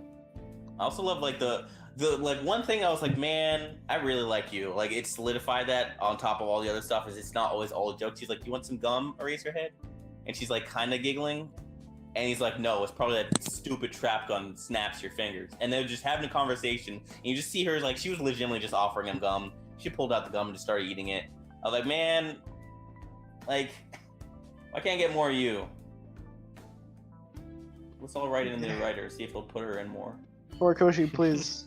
Yeah, James, you're used to tweeting creators, right? Yeah, tweet Horikoshi, tell them to fire Midnight, and then instead harass have him. Miss Joke. Oh, I wouldn't mind at all, because Midnight kind of wants to fuck those kids, and I don't know how I feel about that. I know how Stewie feels about that. Well, I don't know if she wants to or if she's not against it. There's a difference. But both of them are bad. But yeah, so I'm voting viable. Everyone else voted viable. Yep. All right, and that's it for Miss Joke. We got 2 more waifus left for this, and then we're on to the next series. Hooray! Yeah. Do you want to announce what that series is going to be No. yet, or? Oh, well. We're Okay. still debating that because based off of you ceasing to exist starting next week, I need to figure out something that like George also knows that will work. Because that list thing, I know the thing you mentioned, I still Yeah. don't know how to work because it's just a wider net. When that will mean that George is watching more anime. I know. Well, you'll figure it out, I'm sure. You sound like you have so much faith in him. No, I'm kind of all over the place. Sorry. So next, to me, bitch. anyway, moving on. So there was the Captain Marvel trailer that was revealed. 13, now she's officially part of the Marvel universe. Who? Yeah. Oh, Miss Marvel. Yeah, Captain You Marvel. said 13. What happened? Captain now? Marvel, whatever the fuck. Who cares? 13 was that actress's character's name in House, which is the only way I can remember. her. Wait, no, that's not. Yeah, it is. That's not Brie Olivia. Like- That's not Olivia Wilde. That's That's not. Brie Larson. That's Brie Brie Larson. That's not Olivia Wilde. Oh wait, why did I look up Brie? Oh, this is not the same woman I saw. James when I over Googled here. This image. Damn. No. Listen, look. I don't know how I did, but I googled Brie Larson and Olivia Wilde showed up in the results. Listen. It I don't happened. believe you. It happened. James over here being racist against all races, Even white women, even especially white women. the most privileged of races. That's right. Anyway, fuck. yeah. All of Tumblr. So who is Brie Larson? Who is this person? She's been in several things, but I don't remember any of them. I know Oops. I've seen movies that she's been in, but I don't remember what they are. I'm gonna look through her IMDb page real quick. She was in. I've made jokes before about how every single actress or an actor of all time is going to be in the Marvel universe. Oh, she was in Room, and she was in Short Term 12, and she was in Kong Skull Island. Those are all movies I've seen, and they're all varying degrees of good. She was also in Scott Pilgrim. Did you already say that? Who was she in Scott Pilgrim? I forget. Envy Adams. Oh yeah, okay. Yeah, she was the lesbian girl. Dude, she was in Brie Larson. Hope Has Wings, dude, Wow. in 2005, and then she was in Brie Larson. She Said in 2005. I just want to say that I recommend Short Term 12. That's a good movie, but don't watch it if you want to have a good time. Because it's about like a school for like people that have like mental illness and shit. So So you're it's saying pretty this could depressing. potentially be the next target for a Predator film? Yes, correct. Well, I'm not sure why they didn't just invade that movie. God, ooh, that'd be funny. Just Brie Larson's now in Predator films. Yikes. So this one Yeah, looks, Captain Marvel look Captain good. Marvel looks okay. I'm hoping they don't do current Carol Danvers. Yeah, Because she sucks. I've seen some very fun panels of post Civil War II Carol Danvers. Fucking It's not neo fun. The fascist. fact that Civil War II is a thing. Well, Civil War's bad. Anyway, not the movie. Civil War is not bad. I don't say anything about Civil War 2 though, because I don't know anything about it. Civil War 2 is The- serviceable at best. Civil War is fucked up because everyone is a horrible monster in it for no reason. No, just Iron Man. No, And Carol Danvers. Captain America is also a bad person in Civil War. Was he a bad How? person? He He like was did most. bad. He tried to do the best he could, man. Iron Yeah, Man. Yeah, was actually, one I'm of the about to call biggest you on bitches. this. What did he do that was bad? Okay, so the thing is that I don't remember because I read. All Here right. we go now. All Here we right, go, nigga. James. Okay, no, Wait, but what? the thing Jane- is that oh. the thing is that I actually have read it. I just don't remember. I just remember because I didn't like it, so I forgot a lot of shit. Literally, the one thing he almost did bad, the Punisher stepped in and stopped him, and it wouldn't even have been bad. It would have just But been I evening the don't. I playing don't field. remember. I just remember the feeling of being like, man, everyone in this comic sucks, and I don't like anyone. No, it's only really Iron Man, and then like Well, like, technically Thor, but Iron not Man Thor. had that horrible super prison that was in like a pocket dimension. Like that was very bad. I remember that. That shit. was Mr. Fantastic. Yeah, but that was like Iron Man's side. He was like, dude, please make this horrible prison to put people in.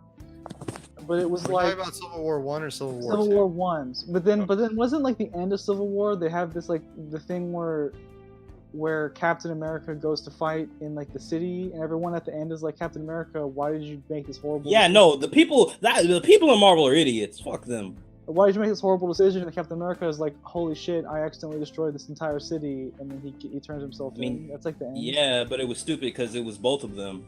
But Yeah, you it's know. not he did it, but he realized like the collateral damage. He was like, "This is only gonna get worse," and that's yeah, when he and gave Captain up. America has a heart, so he of course gave in. Well, so. okay, so I the thing is that I remember like I didn't read that many of like the side shit from Civil War when that was happening. As like, you shouldn't.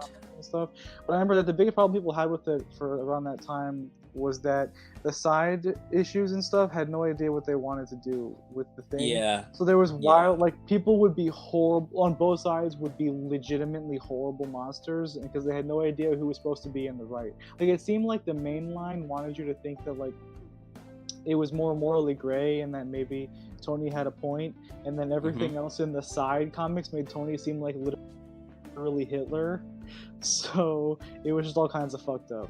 But I actually don't know that much about that kind of stuff, about those side So the comics. only side one that ones- was good Because the was only people who Wolverine. really know what's going on is the main writers of a series. If it's like an overarching thing, like Civil War, you will still have the writers who are on those series trying to keep in line with what their tone was for their story, but also trying to adapt like what the main thing is. So if they don't like, they're like, hey, you know, we can't have it known who's right or wrong, but just how our characters interact here. Maybe it's, let's just say, what was their name?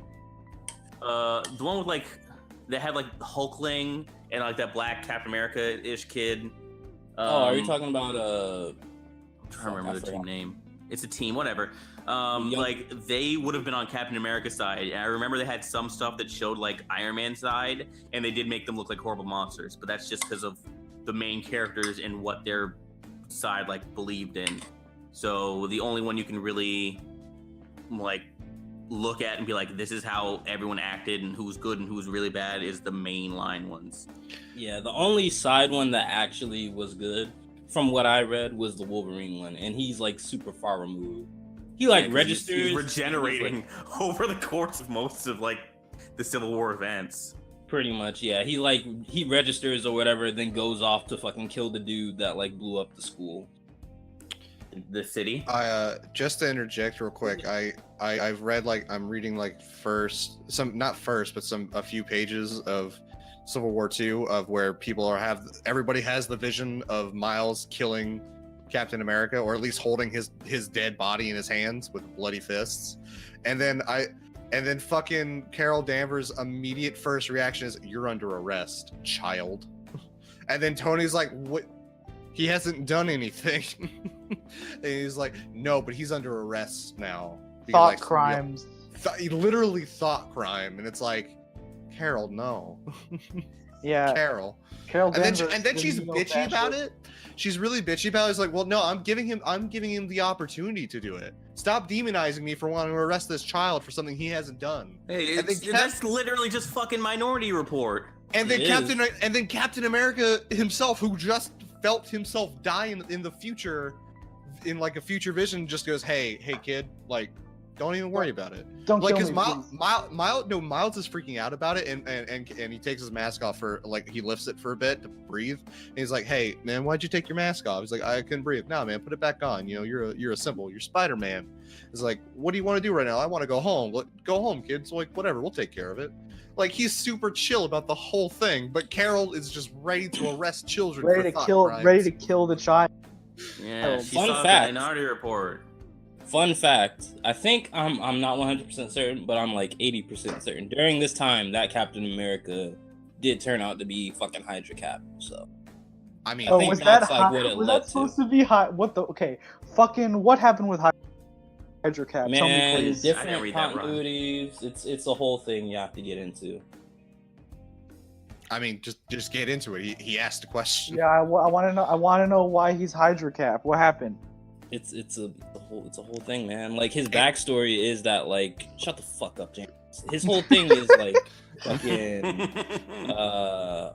pretty much when he was in World War II or before he became Captain America, like if I recall correctly, fucking him and he lived with his mom and they were like dirt poor, you know, the usual Captain America backstory, dirt poor. Only friend he had was Bucky, standing up for him and shit. But the difference is this time they went to a I guess not a homeless shelter, but a place that like feeds the homeless, fucking child line or whatever the fuck. And Sure. like they were like, oh yeah, we'll provide you with housing and all that other stuff. And it's like, oh cool, great. And like hands him a paper. He's like, man, these guys are really good. And they're like, yeah, come to our seminar. And it's like they hand him a paper and it's fucking Hydra. And like Hydra, Oh no. yeah, it's pretty much he was raised in Hydra's ways or whatever the fuck Hmm. in that continuity. So that's his backstory. That's dumb. I don't like that. That's okay. It's whatever. It led to a good story. I like how in this continuity, or not in this Civil War II event, Captain America and Iron Man are on the same side against Captain Marvel. I mean, Captain America's Iron on Man the has side to- of the person that killed him. fucking Iron Man has to redeem himself for the last Civil War. He can't be in the wrong twice. So, I mean, Well, I've had wait. arguments with friends about this. Like, it really depends on your viewpoint because it's not like he was like objectively wrong. Okay, my thing is like they literally live in a world where like there are supercomputers and people who have fucking genius intellect working for the other side, right? Fucking here in like the regular world, every other day there's like a fucking leak about government shit or like some shady shit the government did. Literally, not continuity. I could just any day like a hero's whole background could just be given out and like they could just be completely fucked. That's how I see it. Right, but then that's reasonable. But then you look at the whole thing that kickstarted this about a bunch of rookie heroes on a reality TV show stopping villains that caused an entire city to die because of their inexperience. And it's like, hey, but I think someone spat in Tony's face at a funeral. It's because motherfuckers like you were running around like it's the Wild West doing what you want. That like those kids thought they knew what's up. And like Tony kind of took that to heart. It's like, yeah, a lot of people died because like I think that was one of the conversations he had. Is like, it's not like the old days, Cap, like where we could just do what we wanted to, like, and the whole mentality behind it. It wasn't like, hey, so we can have everyone just register. It was to register them, train them, and assign them to states, which we saw with the initiative, which the initiative did work for at least for a time until Norman came in. But that's its own thing. So like when you look at it in that sense of like just it's an answer to having untrained heroes going in and doing whatever, like that makes sense. So it is, like Skylar mentioned before, morally gray. It's not like Iron Man was just a shithead. It's like, no, you could see his point of view. I had people who would just like Captain America better. How? Well, he also like brought in like a ton of the villains. But I don't know what you mean initially, huh? Oh no, he went about it in a shitty way, like a shit person. I mean, with the villains thing, you mentioned, I mean, that's the Thunderbolts, which is basically just the Suicide Squad. They have a bunch of bombs in them or whatever. So it's just a hit team you have to get certain people and bring them back. I mean, so he also went about like cloning Thor and like Thor's clone killed somebody. Yeah, cloning Thor's fucked up. That was bullshit. What the fuck? That's the biggest fucked up thing. And then Thor tries to kill him or something, and then he's like, nah. So they made a clone of Thor, and it killed Bill Foster, or Giant Man, or whatever. And then the thing about Thor trying to kill him was Thor coming back. And Yeah, like, because he was in Asgard, and then he and was it wasn't- dead. Ragnarok happened. Oh, that's right. But then wasn't there some bullshit about like Asgard being like in the Midwest or something? That was right before that. So, all right. So Thor was dead. We need to move on after this. Yeah. Thor was dead from Ragnarok. Then Thor came back, and he was like, "All right, what am I gonna do? I'm gonna bring back Asgard." And he brought back Asgard, and it was in the Midwest. And they were like, "Hey, you need to register, all of you, if you're on U.S. soil." And he just used his power to make all of Asgard float in the sky like a castle in the sky. And it's like, "All right, well, we're not on your territory." And he met up with Tony in New Orleans, and he was like, "We need you to register, man. That's just how things are going now." And he's like, "You used a clone of me to kill one of my best friends. Fuck you." And a fight started between the two of them, which wasn't even a fight. It was like one of those. Thor just stomped the shit out of him. Yeah, it's like literally 2 hits. There was Iron Man, attacking him, and Thor punched him once, and like his armor was fucked up. And he's like, "Wow, you got a lot stronger from last time we fought." And it's one of those things you see in comics all the time. It's like, no, it's not that I'm stronger. Just I was holding back when we first fought. And then a bolt of lightning hit Tony and fried his armor completely. And he's like, he ripped off his mask and bitched him out. He's like, "If you ever come near me or any of my people, I'm gonna show you the difference between a man and a god." And he starts to fly away, and Tony's like, "Wait, like, because this is in New Orleans after Katrina, so the city was like no one there." He's like, "Wait, how am I supposed to get home?" And he's like, "Walk." And then Thor flies away. Damn. That's good. Pretty shit. good. I But we need fucking to love move on. Civil War, man. Yeah, we do. I could talk about that shit. Hey, host, move on. Damn. What? Damn. Get off my dick. Anyway. I mean, when I say move on, you're just like, Oh, did you say move on the first time? I didn't. Yes. Oh, I'm sorry. He was thinking that he was coughing again. That's why he didn't hear me. I was looking through Civil War 2 panels just to look at it. Anyway, Dragon Ball Super Broly movie gets official Western release date of January 16th, 2019. Get fucking hype. I'm January, super excited for taking all my money. Yeah. Pretty much. Yeah, man. Fucking, what is this anime movies coming out here now? Finally, what is this bullshit? Well, We've finally done it. they used to, but it was infrequent. It just seems like we're getting lucky that now is the time where like a lot of good stuff's coming back to back, and Fandango is doing a pretty good job of bringing just random releases to the West. It's fucking G Kids as well as they're holding it down. What a good company. Yes. I'm really sad we're not, because it makes sense we're not going to get it, but apparently Zoku Owari Monogatari, the next season of that, is going to be a movie. It's hitting theaters in Japan, and we're not going to, which means we're not going to be able to see it for like a year after it comes out. I mean, don't you have your subgroup anyway? Damn. Yeah, but they need to wait for the Blu-ray to come out, because you can't rip a movie release. So, yeah. This just in, somebody stole the film reel.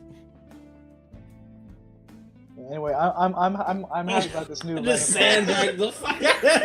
I'm happy. I'm happy about this new renaissance of Japanese movies being released in America. Like, because also G-Kids is doing Mamoru Hosoda's new movie, Mirai. I wonder if they're going to rename that to Future in the United States. Probably not, because it's the person's name. But that's the pun. It's a time travel movie, and the main character's name is Future in Japanese. Yeah. I know you don't really care that much about Dragon Ball, but are you gonna see this at least for the animation quality alone? Oh hell yeah! I'm super down just to see like Same. Sakuga for an hour and a half. You've proven you're in there for Dragon Ball, James. Skylar doesn't really watch it. That's one of the things he mentioned. Yeah. Yeah, I don't really have any attachment to Dragon Ball, really, as a franchise. I think it... Well, I did as a child. I kind of have nostalgia for it, but I don't really care that much about it now.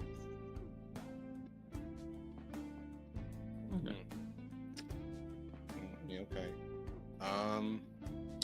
You know what I don't have nostalgia for? Avatar: The Last Airbender. Last Airbender What? live action show comes out on Netflix. No, run that back. What did you just say? I said, you know what I don't have nostalgia for? You not a Last fan of it? Airbender. I mean, I'm a fan of it. I don't really. I mean, Did I you watched watch the full series? I watched the full original series. Yes. Okay. Well, I It was a mean, bad. that is It's a The bad Last segue. Airbender. You weren't supposed to question it. Don't make bad segues. God damn. If you can't segue, then just go for it. Be like, on to the next topic. Stop it. Stop. Why do you like this? No, because I'm super spooked by this, by the way. We're gonna Yeah. we're gonna get mad at James. I want to undermine the spookiness of this announcement. yeah. It's not I great. only have like enough faith to be like, maybe, because because the series creators are the ones who are behind it. It's not like, oh, Shyamalan got the licensing from Nickelodeon, so he's doing it. It's the creators. But also, none of the writers are back on it though. It's just It's the two head writers. They are. What I thought it was not. I thought it was not the writer, but the two series creators. They wrote it as well. Oh. They had episodes written by other people, but like they were also head writers. All right, fair enough. Maybe I'm wrong, or I'm wrong. I guess whatever. Shut up! I'm eating Yeah. crackers. No. We no. You can't stop him from eating his crackers. I can't, but I'm not gonna stop. I'm not gonna stop making fun of him. Yeah, I don't really have much to say on the Airbender thing. It's like I think it's probably gonna be bad. I don't have a whole lot of faith in it. Like, Oh, it's- just because who's on it, like that we know, that's what gives me the faith to at least think maybe it'll be okay. Maybe. Next topic is Sony announced the PlayStation Mini, furthering the trend of cancer. What? I don't like this trend of just making a mini console and like loading it with like a handful of games that are just ROMs that you could just find. I mean, I don't have an issue with it. I didn't care. I wanted the NES Mini. I wanted that really bad. Mhm. And they sold out in limited supply, and it was fucked. And people were like, "Hey, there's an SNES Mini." And I'm like, not even going to care, because I imagine this being the exact same. And if you didn't already pre-order it, you're not going to get one. And my friend was like, "No, we'll see." And then release day came, and he couldn't find one anywhere. I was like, oh, "Okay." I was like, "Yep, I'm just never going to care about any of these." The only difference that I feel like this could have is Nintendo is criminal for under shipping. Yep. And this is not Nintendo, so I don't really care to get a PlayStation 1 like Classic or Mini or whatever. Yeah. But PlayStation doesn't typically have the track record that Nintendo does about under shipping. Did they say what games were going to be loaded on it? They must have, right? They probably did, but I didn't look because I didn't They care. only announced 3, as far as I remember, and I think Oh. it was like Tekken 3 was the only one I remember. There was 2 others though that were in the. FF7 was another one. They need to bring in MGS1. Let's go. It No. was the 3. It was 3, but I only remember FF7 and Tekken 3. Those were the other one was something I didn't care about. Let's see. I'm trying to see. They if I can literally find said on the blog to keep posted for Oh, more here it announced is. titles. 5 games: Final Fantasy VII, Jumping Flash, Ridge Racer Type 4. Ridge Racer Type 4 is one title. Tekken 3 and Wild Arms. Yeah. that was- And Wild then- Arms was the other one. So maybe maybe we'll get an MGS on there. That'd be nice. Maybe Symphony of the Night.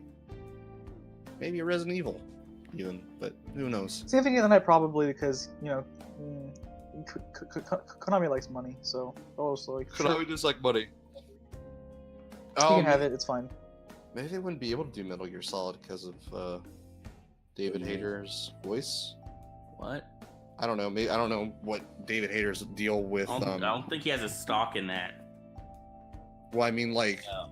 it's like a licensing thing with voice actors and stuff. I don't know. Yeah, they have to pay. Yeah, he'd be paid royalties for it. Oh, I thought you were about Yeah. to say like how David Hayter doesn't like fucking Kojima. You mean Konami? No, Kojima, he doesn't. I've never heard of that. Where are you getting that from? It's the whole thing about him being Oh, that- salty about not being replaced in MGS5. Oh, is that it? Oh. Okay. Yeah. I have a PlayStation 1, and I can emulate a PlayStation 1. I have no interest in this whatsoever. I don't understand this new trend of selling emulators to people. Yeah. It only it has a makes you couple money. of things on it. It can't make you money. No, yeah, it's just nostalgic cash-ins and stuff, but it's just like it's super Mhm. weird.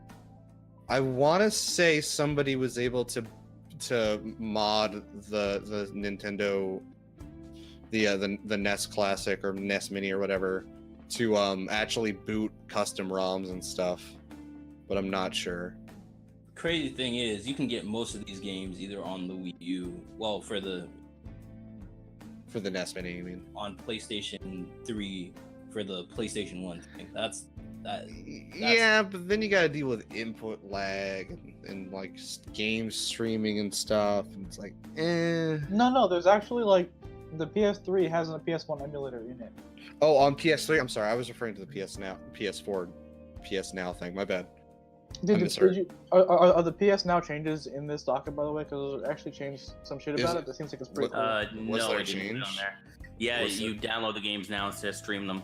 Yeah, it's fucking awesome. But it's only PS3 and PS like 2 and 1 classics, not current games. But yeah, that's actually super cool for that service. I would actually do that. Finally, you can finally just play the video games like the way God intended.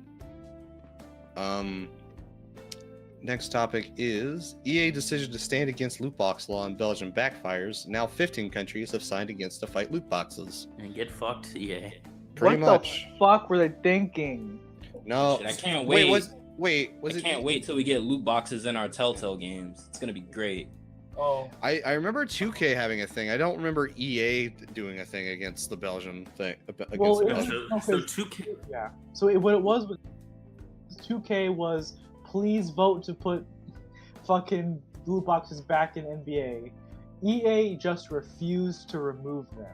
I forget for what game. Yeah, for what game specifically. But EA just said no, we're not removing them. Damn. So they like put their foot on the ground, and that's why everyone's like, well, now they're being investigated for shit, right? That's like their that's basically it. Yeah. Fucking good. Good on you, EU. You actually did something right. Yeah, wow. That's actually fucking funny. Because I remember we talked a lot last podcast about like you'd probably have those like people that play like the 2K sports games who would actually be like, nah, put my microtransactions back in the game. You know? I don't remember saying that. Well, I brought it up last week. Yeah, I feel like the thing that's fucked up about this is that now those games, even though they aren't better versions of the game because they have the fucking mini buys in them or whatever. They're actually they're actually like worse in a way because there's still the grind is there, but there's no way to get to escape it. Like they took them out, but they didn't rebalance the game. No, because that would require work, and that takes money. And EA likes their money too much, and 2K also likes their money too much. Dead Rising studio Capcom Vancouver shuts down. And also in the news, Telltale filed for bankruptcy. And the last update was that even Walking Dead season 4 fucking got canceled. So at most you're gonna get episode 2, and that maybe like it's still episode 2 is still like timed for the 25th of October, I think it was. But it's there's nothing else after that. Yeah. I didn't really mess with Dead Rising. I mean, that kind of sucks for the studio. Mm-hmm. Telltale, I have not cared about one of their games in a minute. The last one I played was the first Batman, which I explained before, I think, on this podcast. I don't think you did it. With it. I don't think you actually explained it on the podcast. You talked about it in VC yesterday. Well, I meant like early in like season 0, like cause. Oh well, maybe possibly, but whatever. I'll keep it brief. Yeah. My issue with that was like, so Harvey Dent's in the game, and I was like, man, I like Harvey Dent. I don't want him to be Two-Face because you're not gonna have Harvey Dent in this and not make him Two-Face. So while I had friends, because I was on one side of the room and my roommate was on the other side. This one was in the army. He didn't care about Harvey Dent, so he was just doing whatever and pissing off Harvey, and Harvey became Two-Face very clearly. Mine was like I was doing everything I could to stop him from being Two-Face, and no matter what you did, we got railroaded to the same scene pretty much. The only difference is his face and kind of his reasoning, because he's going to go crazy no matter what. I was like, wow, way to make me think I actually have some type of power over this, and just railroaded to that. It's the illusion of choice until the last chapter. The thing that sucks is that season 2 Yeah. of Batman actually has a real choice that drastically affects the last chapter of that game, and it's super good. And that's like the last game they went out that they're going out on. That's actually one of their better ones. So it sucks that it has to be this way. Can you tell me? Because I'm not playing that shit. Yeah. So basically, the coolest thing about that one is that John Doe, Joker, is like your friend Mhm. for the entirety of season 2. He's like the second main character of season 2, and your interactions with him can go in a way where he's like either your buddy, like straight up you're like you act like he's your friend, or you're like kind of a dick to him because you realize that he's like kind of, you know, he's got problems, right? And so you're either there to try to help him, or you're there to kind of be like deride him for his problems, basically. There's kind of an interesting role reversal where Joker is like playing second fiddle to Harley Quinn, where she's like the boss and he's like trying to like get in her good graces and stuff. So that's all right. There's kind of a bit at the end of episode 4, whatever the penultimate one is, where he kind of snaps a little bit because of some story stuff. Basically, it makes sense for him to be mad, and he's justified kind of in his thing, but he kind of goes a little bit crazy and kills a couple of people and whatever, and he jumps off a bridge. But episode 5, the final episode, when he comes back, his way that he is determined by his relationship with Bruce. So like if you were nice to him and he's close to you, then he's like a vigilante. He thinks he's a hero. I'm gonna fight the villains and beat the bad guys. I'm gonna fight for justice, whatever. And if you're mean to him and he's not close to you, he doesn't like you or Batman, then he's gonna be like an opposing force who thinks like I act like the agent of chaos kind of thing that Joker usually is. And it's That's super cool. interesting. And it actually changes a lot in episode 5. I was very impressed with how they went about it. I liked it a lot. Yeah, that does sound pretty good because, like, I'd imagine some people just knowing he's the Joker wouldn't want to trust him or be too close to him. I'm pretty sure that would like impact that. So that's actually very well handled, from what you think. I really liked. It's as if they finally learned. Yeah, like he's like one of the best part of like the past 5 Telltale games. He's really good. I like John Doe a lot. Oh man. Yeah, John Doe was a cool character. It sucks that. It really does suck about Telltale though. Like as much as we talk shit about their engine and their games, they actually were like they tried to do a thing, and it sucks that they did it good for a while. Didn't work out. Yeah, they had a couple of good ones. They had several bad ones. Yep. Yeah. And now their Minecraft story mode thing is like a show on Netflix. Netflix, yeah. I think the reason why they have to keep with it is because they signed a contract and they can't renege the contract. Oh God. So yeah. That's what the 25 people are working on, isn't it? Yeah. Holy shit! Hold on a second. Yeah, literally 25 people. Yeah, Skeleton Crew is working on finishing that because not Walking Dead, the thing we want. It's probably That would take that some they time. signed a contract for that and they can't escape the contract, so they're working on that to not have to pay damages on that. So, Yeah. and I wonder if the issue is that because we always just kind of assume they got licensed games and that they got licensing deals, but probably wasn't that for a lot of those games. It was probably that they would approach license holders and be like, hey, I can make a game for you, and they would pay for the license instead of having the license given Might to be them. the case. And so that they're just too expensive. So, something just came to mind. I was like, oh shit, there's a heavyweight fight going on right now. Yeah, I mean, it wasn't one I wanted to watch, but I was like, oh yeah, what was the score on it? So yeah, Skylar, Anthony Joshua beat Povetkin by TKO in the 7th round. That's not incredibly surprising. It's not. But yeah, that's kind of a filler fight. I don't even know who the other guy is, to be honest. Yeah. Alexander Povetkin? Yeah, I actually don't know who that is. I'm not gonna front. He was like a top 10 heavyweight. He was supposed to fight Wilder, but he had to back out of the fight because of drug charges. I remember that. Yes. Yeah. Okay. He fought. His only other loss in his career was to Vladimir Klitschko. Yeah, that's right. See, the thing is, I don't follow heavyweight that much, so I know who the guys are that are popular and big, but I don't know the goings on that much. I follow like I know most about welterweight boxers and stuff, like middleweight shit. Just to move on real quick, Final Fantasy composer Nobuo Uematsu takes I mispronounced that last name, Uematsu rather. That is correct. Takes indefinite hiatus due to health issues. I didn't actually get to read this article. Did they say like what his issues were? They said they were fatigue related. Fatigue. The good old Japanese fatigue. I'm sure that has nothing to do with their work culture whatsoever, and it's all purely on him.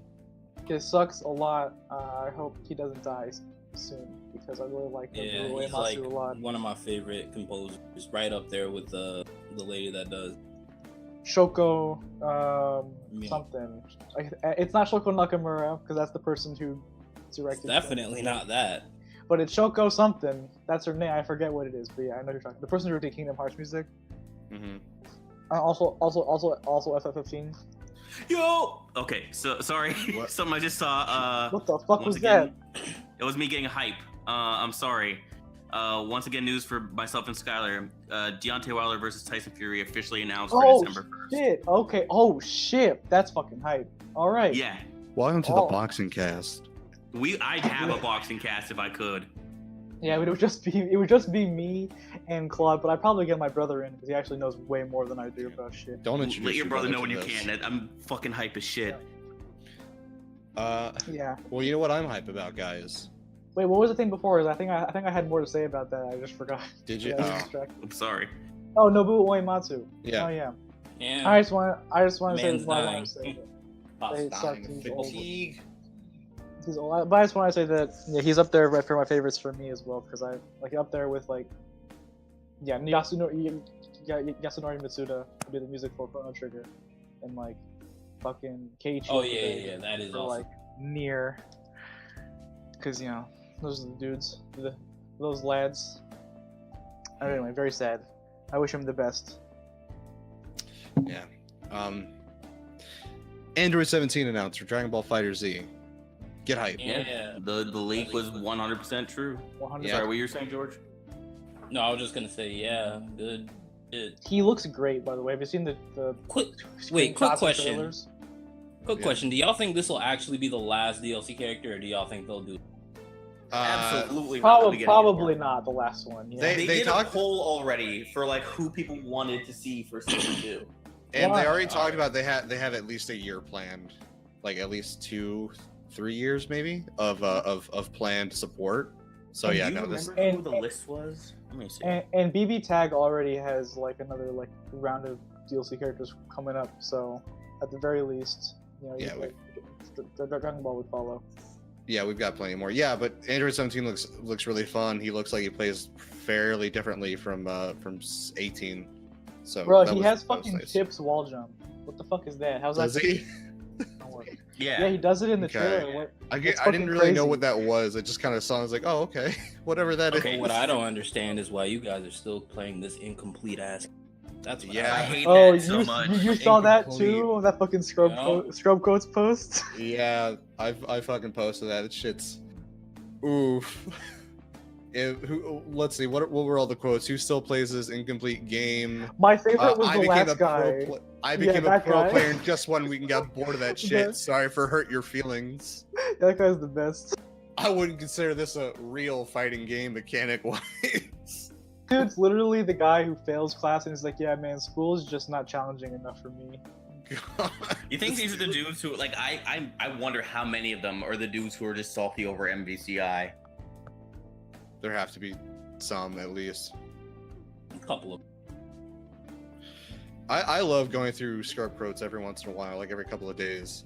Like there's one right now from some dude. It's like, I don't know what game you're playing, but Tekken isn't that much about movement. Soul Calibur maybe. Smash Bros definitely.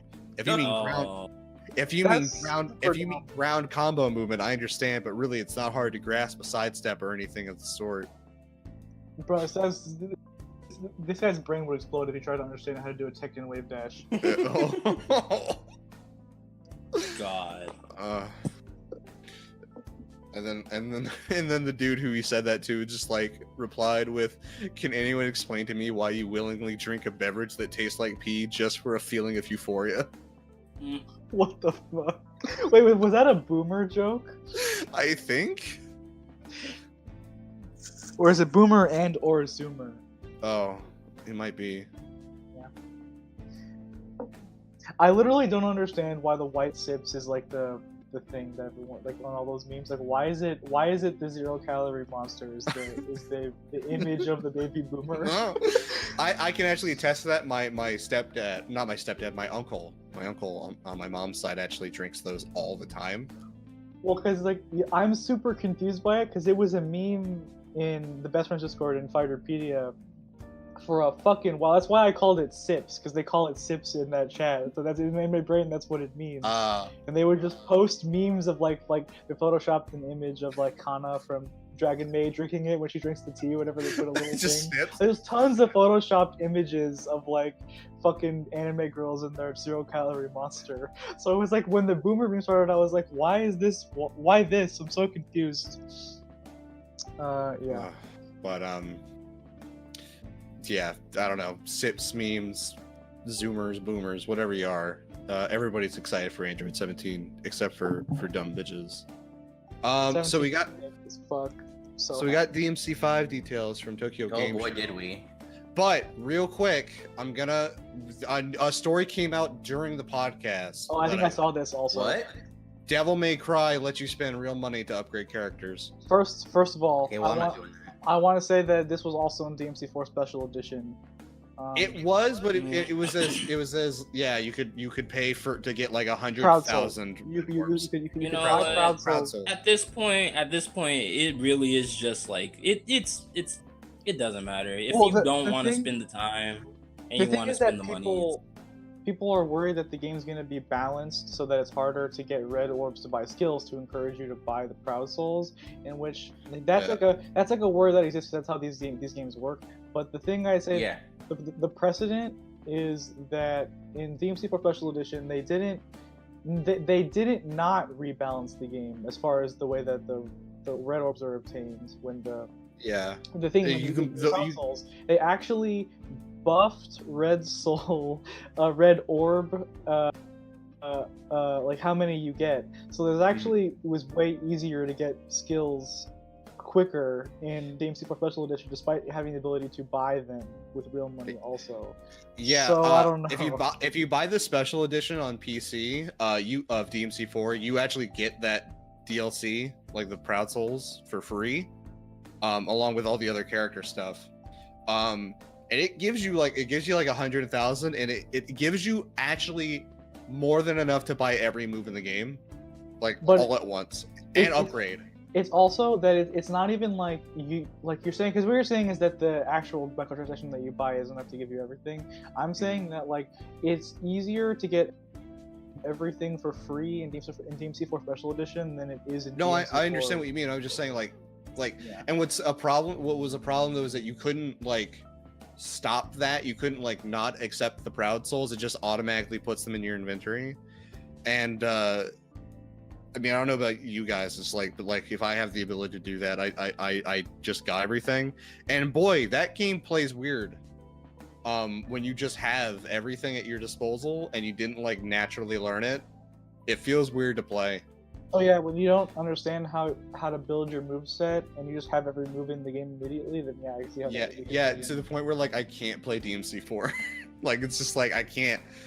I'm trying to do too much shit that's not like the game either isn't ready for me to have or just Well, doesn't necessarily. The game is balanced around you having every move at all times, but it's definitely hard as a player to wrap your head around the 100 billion moves that every character has without like Okay, so I actually have having the launcher, but then I can do the table hop, and then But Before actually- we get too further, how many of the games did you play, George? If you got a chance to play them? Devil May Cry, I played none. Oh, okay, Damn. so let's not stay super long on this then. All right. Well, DMC5 details. We got. We found out it's gonna have multiplayer. It's gonna have co-op multiplayer, which is cool. Weird how that's. I'm curious to see how that works. We saw more gameplay of Dante specifically. We saw Lady and Trish. Were they in the original trailers? No, this was the first time we saw them. As far Okay. as I remember. Yeah. Okay, so we saw them. We saw Dante do a Dempsey roll, and that was hype. It was like a god hand like weave thing. Yeah. It's cool. Saw just a little bit like more story details. We saw V. Like there was a leak before, but like now we've officially seen him. Haven't seen any gameplay though, just his voice and like his general character design. What else came out of that? There's more, I know. Kylo Ren is in the game. I don't know if you mentioned that. I literally just mentioned V. Literally just mentioned him. He's Kylo Ren. He's in it. That's his name, V. Yeah. Get excited. Yep. That's how he's been marketed, as the mysterious V. Yep. Oh. The very attractive Kylo Ren. I mean V. So it is written. So it is written. Game. I mean, the game looks great. Like I don't. There's not. It does. Oh, we found out who that Southern Belle chick is. She's the granddaughter of the girl who made Dante's weapons. Oh which is yeah, kind of that's a right. neat Yeah, detail. she's yeah. Wait, she's the granddaughter Yeah, of I've heard who? of them. Of whoever made The Dante's person who weapons. made Dante's Ebony Ivory. guns. Yeah. Ebony Ivory, yeah. Uh, Also, I think fuck, there's a thing. Oh, it looks like fucking Alistair is in the game again, because the boss that shows up. yeah, I saw that and I thought the that looked a trailer? lot like Alistair. And I was like, Yeah, it does. there's little differences, but I mean, yeah, it looks like him. We also saw Yeah. Dante's So that's kinda perfected cool. Devil Trigger form in from DMC2. Sick. Which is pretty cool. I'm a fan of that. Yeah, it's nice. Dante sounds a lot younger than I was expecting. That initial trailer where we see him riding in the motorcycle, like he looked pretty old. So I was That's what expecting the actor looks like. Well, yeah, but he's got like the Face. facial hair. Like I don't know. It feels like they added more wrinkles in that scene than I don't know.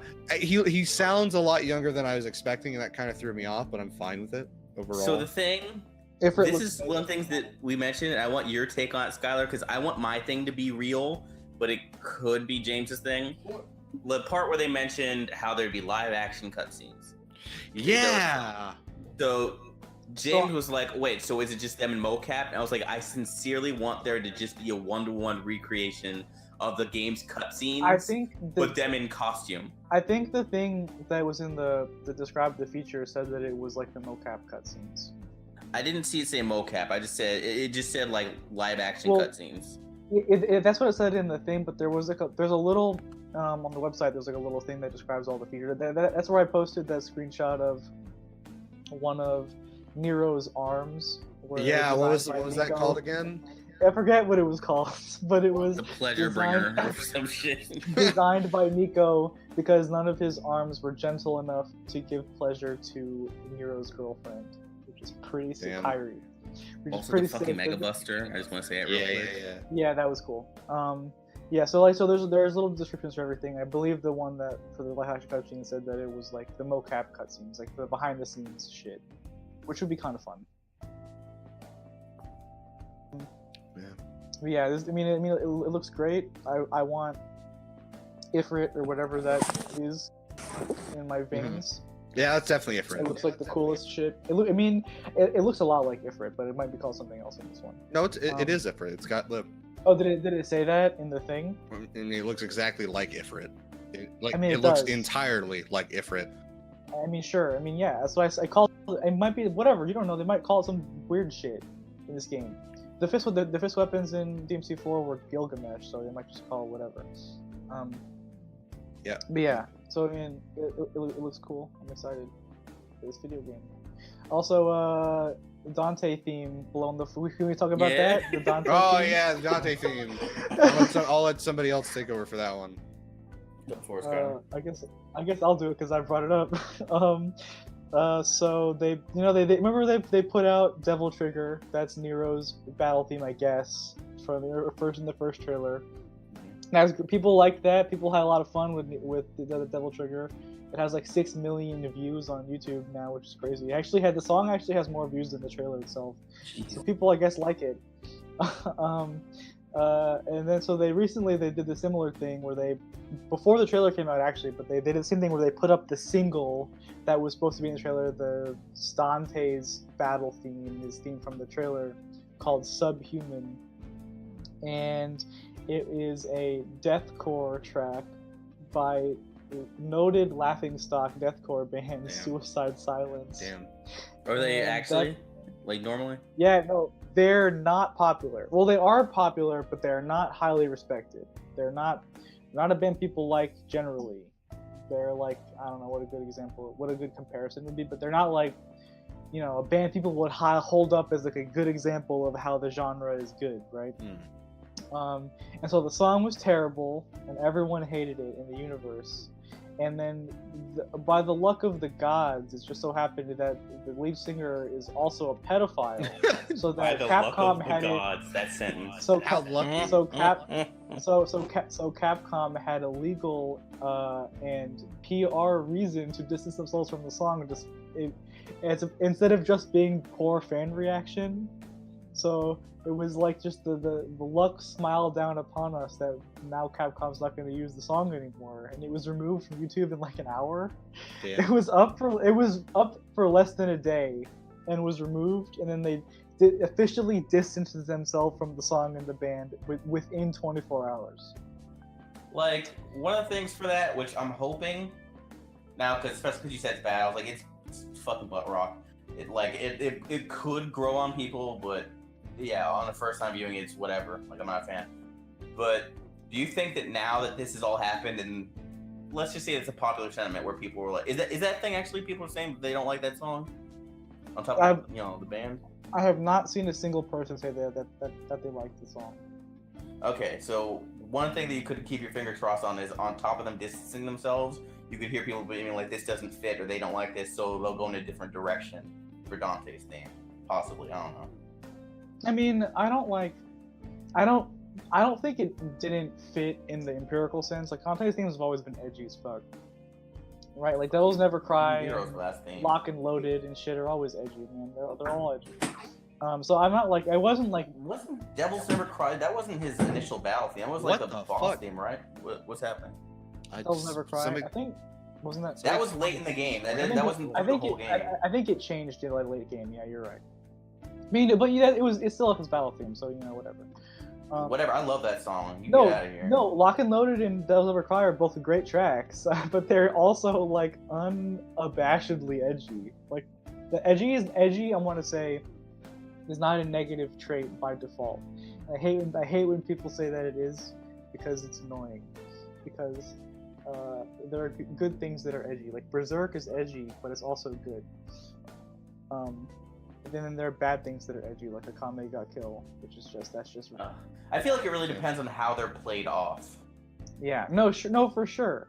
But like, yeah, but like you definitely can, like, you know, call something edge, and it doesn't mean that it's bad. Yeah. Anyway, yeah, this song was just awful. It was just like the most generic, uninspired, soulless fucking deathcore shit ever, and the vocals were bad. I mean, I'm not a fan of core metal in general. Like, I do listen to metal, but I don't like metalcore. I don't like deathcore that much. But I say that this was bad for deathcore, which is like saying a lot, from my opinion. Damn. Yeah. So I'm happy that they now have a reason to not use it, aside from, you know, because when people don't like something, they're like, oh, we're not going to not do it, because then they're backing down, and that's kind of mean, right? But now they have like a PR, like some sort of, you know, association brand reasons to not want to be associated with that band. So we did it. We've been saved.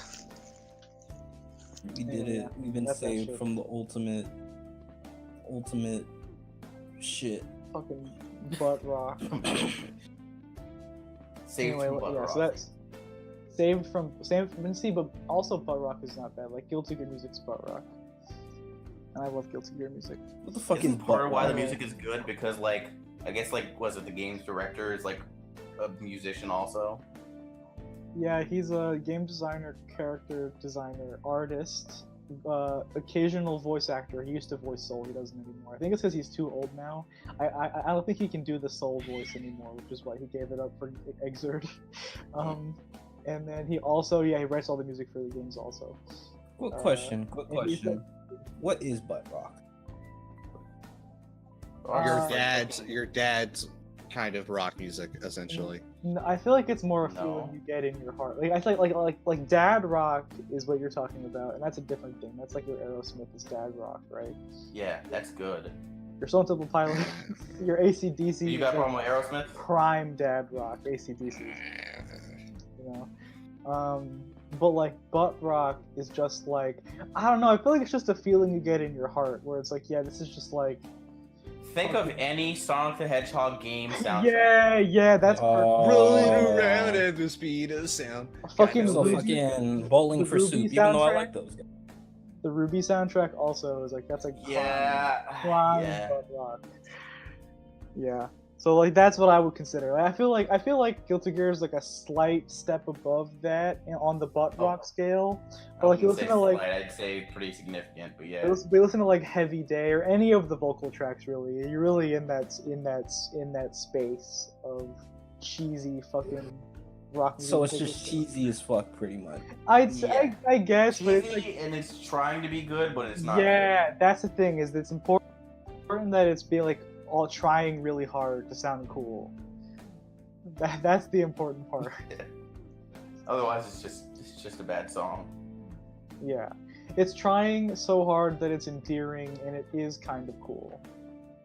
I say Sonic is not that, but it does try really hard. The songs do. They really want you to Yeah, get hyped for them. Crush 40, they're doing it. They really They're want not you to. anymore, are they? feel- I thought they didn't do last game. Oh yeah, I guess I don't think they did. You're right. It was so fucking Hoobastank. Fucking Hoobastank in the last game. What the fuck is that? Who cares about? It's been like 20 years since anyone's even gave a shit about Hoobastank. I forgot they were a real band. God damn. Fucking, that's bullshit. Do you think that when Shadow gets added into Smash Ultimate that they're gonna keep in I Am All That I Am? Yeah. I don't want They're gonna Shadow keep in that in? Smash. I want him to stay in Assist Trophy. No, he's gonna be in Smash. You can't hide from this. Now Wait, that who in Echo Fighters Smash? are a thing. Shadow. Shadow. But they've Oh. always existed. They just have a name now. Yeah, but now they have an excuse to put more in because they have a name. Listen, man, they would have done it before. They would have done it when they put Pit in the game and they put Dark Pit in. No, No. man. Now they're putting in the dregs. Now we got Shadow Samus or Dark Samus, whatever Mhm. the fuck. I mean, they're scrounging for characters now. So We out here. you gotta put Shadow in there. Quick, get Leon in there. Fuck I that. love Put that. my boy Sora in. He's Leon too from cool. FF8. Oh, That's not the Leon I want. Too bad it's Leon you're getting, bitch. wait. Is his name Leon in FF8 or is that? That was his name in His Kingdom name Hearts. is Squall. In Kingdom Hearts, his name Yeah, is that's Leon. right. Get It's Squall in there. Leon Hart. Get His name is Squall in Squall there. Leon Hart. Get him in there. I was gonna say I'm pretty sure his name wasn't Leon in Kingdom Hearts or in fucking. It FF8. wasn't. He just decided it was going to be in Kingdom Hearts for reasons that. Yeah, He's never to going to. differentiate It's himself. No, but it's because- no, but it's it's because of the because of Kingdom Hearts. shame. It's because of the shame that he couldn't protect his town. Who? He's making stuff up. Is it? No, that's literally why Squall changes his name. He says so. Shut up. Where? Did he? Which game? I'm pretty One. sure it's Kingdom Kingdom Hearts Hearts, 2. probably. Is it one? What? It is? He no what? Okay, look. I Are you forgot you making up meet stuff him. again? No, I forgot you meet him in one. I forgot you meet him in one. Yeah, and I replayed one recently. He didn't say that. He just like it's Leon now, and then they don't really, unless it's like you have to find him later in the game. Listen to that boy type in. did After the destruction of Squall- his world by the Heartless, he changed his name to Leon in an attempt to amend for his mistakes, straight from the wiki. What does that mean? That's not amends. Wait, well, I was gonna ask what that meant also. Because I don't he couldn't protect. He couldn't bear the fact that his name was synonymous with something, so it's like I'm still the same person. I haven't done anything different. Just call me a better name than Squall. No. Squall's a pretty bad name. That's He the thing. changed his If name that's to the actually, first part of. He changed his name to the first half of his last name. What a lad. Damn. Like, if that's his thing of like I'm atoning because I failed and I'm changing my name, that's even dumber. Like I already thought Kingdom Hearts did dumb shit in it story-wise. The only reason I really like Kingdom Hearts at all is gameplay. But like, Alright. His journal entry in Kingdom Hearts 2 states, a swordsman who Welcome to carries the a gun Cage blade. Cast, friends. His real name is Squall Leonhardt. He took the name Leon to distance himself from his past self, the man who stood helpless as Heartless invaded his home. that's still his name. It's just part of his last name. But he goes by Leon in Kingdom Hearts 2 because he's ashamed of the fact that he couldn't protect That's his town. stupid. That whole series is stupid. No, that's like a thing you see in other Hey, media. whoa. Kingdom Hearts does stupid shit, but I You gotta defend that story? something- it does things I like. It does things that I like. Like what? All right, fucking the whole dynamic between Terra Aqua and Terra I haven't played that Aqua one yet. and Ventus. Yeah, that and like how it's parallel throughout the whole series with Sora, I Kairi, and Riku. I mean, Let's look at real 1 shit. and 2. Well, first off, That's- Terra Aqua and Ventus's relationship is shitty because that game. All right, likes well, to- you're not a real person. You don't get a real. it likes to do Yeah, the thing yeah. that Kingdom Hearts Fucking 1 did better. where- Kairi, Riku, and Sora. They Yes, three- I'm aware. But Wasn't the thing talking that to you, I was that talking that to I mean, Claude. he's been I don't care. explaining to me this Fuck, whole time. I You just keep the stopping thing fuck it. about the you, thing that their game does is I was they saying, like to Claude, tell, that not the show. three of them, the threes is the big thing about Kingdom Hearts, except for Kingdom Hearts 3, because, you know, it took That fucking, shit didn't decide to come out. it took forever. But yeah, like, the bonds between characters and a bunch of other shit. It is dumb, and it is, like, fucking asinine at points, but it really, it does good shit. It definitely does. I decided because Especially I was like, you know what? Shion and Roxas's relationship. But go on. I was like, you know what? I thought about it recently after like a conversation like of like where I am in the series. I was like, I've already beaten Kingdom Hearts 2. Let me just go straight to the next one because I know what happens in 2. I just don't remember the details that well. I'm pretty sure I can look up some shit if I forgot something. So the next one. Just on read the list manga for what actually- you don't want to play. The mangas are Yeah, really the Well, manga it's- version I is played like- the first 2. That was it. Like, or 1 and Oh. 2. The other things that like I just watched all the cutscenes on because that's how the collection has it. And the next one is Birth by Sleep, which is the one I hear most people talk like praising very highly. So that one I'm excited to actually get to. But no, like gameplay wise, I love Kingdom Hearts because Kingdom Hearts plays really well. But if you're talking about story nonsense, like holy shit. I remember I beat Kingdom Hearts 1 on chat with people like for the second time or third or however many times I played it when I was a kid. But like for the first time as an adult. And when I got to when it was like Kingdom Hearts is light after like Ansem was trying to get in there, I was like, this is fucking gay. I could be kissing another man and that shit wouldn't be as gay as the story is right now. Like it gets to that level. And then I remember it Well- just being kind of ridiculous later. And I love it for its combat, but like that's why I'm always against Sora and anything. I'm like, nah, man, get him out of here. Okay. Like, Well, like I don't blame you for being against Sora. Sora, I'm not gonna say is the weakest link, but he's up there. The weakest link is But Donald. no, man, nigga never heals Okay, anything. but- Anyway, fucking. But There are good things about the story. Like I said before, the relationship between the thing about the threes, the Sora, Riku, and Kairi. Then you have Axel, Roxas, and Shion, and then Terra, Ventus, and Aqua. That like those three relationships are really good, especially the Roxas, Axel, and Shion one. The Shion one is actually like one of my favorite. That one is really great. That one has a does great good shit. ending. I'm And it has gonna a hard shit disagree with ending. you on Aqua Ventus and Oh, what the other we're one. never Well, gonna- because that game explicitly Oh, does it the Jesus worst, in that it says not tells. They spend most of that game not trusting each other, despite the fact that they tell the audience we're best friends. Oh, you guys are just like brothers. But then they go behind each other's backs the whole time. It's bad. Okay. It's bad. You But done? did they get to eat ice cream together? No, They they did. didn't. Did they? What? They did. I'm fairly certain they did at fucking the Disney World. But anyway, You know, maybe. yeah, those three stories are really good. Two of those three stories are fucking- really good. Yeah, those three stories are really good. But Also, that game's There's good actual stuff. gameplay is ass. you are actually retarded.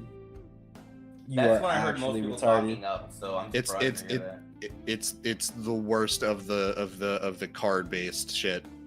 The card. Card based? This Uh, nigga retarded. You're thinking of Chain of Memories that you're. This No, nigga it's stupid. Well, no, it's Chain of Memories, Triple D, and that one. They have like more or less card based. Triple D's magic is card based. How's it more or less card based? Because it had no because you still have the deck. They're like your magic in Triple D is still a deck of stuff that you have to cycle through. And then it works similarly in that one, the Ventus and all that. What was that called? I can't remember Kingdom Hearts game names for the life of me. How is you can remember that stupid one with the long ass weird ass name? 365 days over 2. Yet you can't remember Birth by Sleep. Birth by Sleep, yeah. It's because I don't like that game. So, I mean, whatever. Claude, for 358 over 2 days. Yeah, I want this conversation to be done too at this point. I'll just tell you, if you intend on doing anything with 358 over 2 days, fucking No, I'm not. either I watch already the watched movie. cutscenes. Read the manga. Good on you. Alright, that or read the manga. The manga's much better, actually. Manga is good. Do the manga. Shion is cute in it because the art is good. It's a fucking slice of life fucking manga, pretty much. It's It great. is. It's yeah, it is. It's just shenanigans. Kingdom Hearts Okay. is a game that exists that I want to never ever see ever in real life. I just want to laugh at Buzz Lightyear speaking Japanese, and that's all that I want to do with it. And Goofy talking about the darkness. That's all that I really want Kingdom Hearts to be. Is it true that Tom Hanks isn't doing this one? I don't know, That's a actually. good question. I have no idea. I heard someone say before that Tom Hanks wasn't doing it for one reason or another. I didn't. So ever turn on verify. Japanese audio. Wait, hold up. Tom Hanks isn't doing what? Woody. Kingdom Like he's not gonna be Woody. Oh, yeah, no. Probably not. I don't think any of the original cast is coming back for Toy Story. Is there? Damn. Rip. That sucks. Are we ready to No. learn with James? Now I have even. I more believe we are reasons ready to for look at learning with Japanese. James. What am I learning today? All right, so here's what we're doing. Because I picked one, I'm like, James probably doesn't know it, but I'll throw it out just in case. And they have a backup one, which you do know to some level. So Okay. first, why don't you tell us about Chernobyl? Nah, no. Art. Ballpark, what do you think Chernobyl is? Well, Chernobyl is a region in Russia that suffered from being downwind of a nuclear. Or I'm sorry, I'm sorry. The saying is never be downwind of Chernobyl, but it was a region of Russia that suffered from a nuclear core meltdown in like I want to say the 80s, maybe 90s. I might even be wrong on that. So, yeah, that's literally it. Okay, well. James, how could you forget about the man-eating mutants that live underground in Chernobyl? It must have slipped my mind. I must have not been there for that history lesson. Also, the bears. You guys ever seen Chernobyl Diaries? No. No. Don't watch it. I did. Fuck that movie. Remember that movie with the part with the CG bear? That part was hilarious. And It was, fucking. it that was so movie funny. was bad. So what's the other learning? You're gonna teach us about Resident Evil. Ooh. Oh. Man, fuck my life, dude. Why you gotta do this to me? Oh wait, Skylar, you like Resident Evil too? Yes, I I don't know do. shit about I Resident think all of us Yeah. did. Where'd Holy you- shit, I thought you knew about it. Where'd you get that from? We Hold on. talked let's- about characters in Resident Evil. And Also- you do the thing where you come across like you're knowledgeable on the series. Well, You know No, what? I Fuck it, wa- fuck it. I got it. So you know Wait, nothing wait. about Resident Evil, right? Wait. I We can at need least try. You can go Alright. on after that if you want, but I I want was- to hear Yeah, James. I'll I do was after gonna say that. that I assumed he would have known at least some because he watched his best friend's LPs. Well, yeah, Well, that- they've but that's LP'd where like my- five that's of where- the games. But that's where my knowledge ends, is at the LPs. But I'll try my best. But Okay, they so played you have. most of them. Yeah, yeah, I know. they played 2, 3, But like, 4, oh, God. 0. Yeah, And they played 5. 0, 1, 2, 3, 4, and 5. They have not completed one. They played They'll it. never play 2 remake because Pat doesn't want to rush. Yeah, I mean, fair enough. Yeah, He's that's not. fair. All right, so you have the Spencer Estate incident, in which Barry, Jill, And oh god, why am I Wesker? Why was I having trouble remembering Wesker of all people's names? Hope this isn't Chris's blood. Yeah, hope this. Oh, and Chris. Chris is also there. Damn it, Skylar! I wanted him to tell that story like Chris wasn't in the game. You play as Chris or Jill. There's two campaigns. I'm not sure how Resident Evil 1 ends, to be quite honest. But Resident Evil 2 skips forward after the events of the Spencer State incident. And Raccoon City has now been infected with zombies. You play as either Claire or Leon. This uses the zapping system, where certain things that you change in one campaign will affect the second part. And there's technically 4 campaigns. There's A and B for each character. So you'd play, and A is like whichever your first character is, and B is the next character. Leon shows up to Raccoon City on his first day and has to deal with a zombie apocalypse. I'm not sure what Claire's doing there. Claire is Barry's daughter, I want to say. That's probably wrong. Stop, just let him go. Claire, who is Claire? Claire related to? It was related to somebody. Anyway, just go. You fight Nemesis. No, Nemesis is in Jill's story from 3. Who do you fight in 2? Oh, you fight Birkin. You fight Birkin in 2, and in 1 you fight Mr. X. Is his name. And then 3 you play as Jill, and you fight against Nemesis. That one has a really cool system in which, like, you have to, like, whenever Nemesis shows up, you have the option of choosing whether to flee or actually fight him, and you get a bonus if you fight him. Wait, James, you said in 1 Mr. X? Yes. Okay. All right. No, just checking. No. I didn't hear. Go ahead. Mm-hmm. And 4, that's when we and then there's 0, which was supposed to be 3.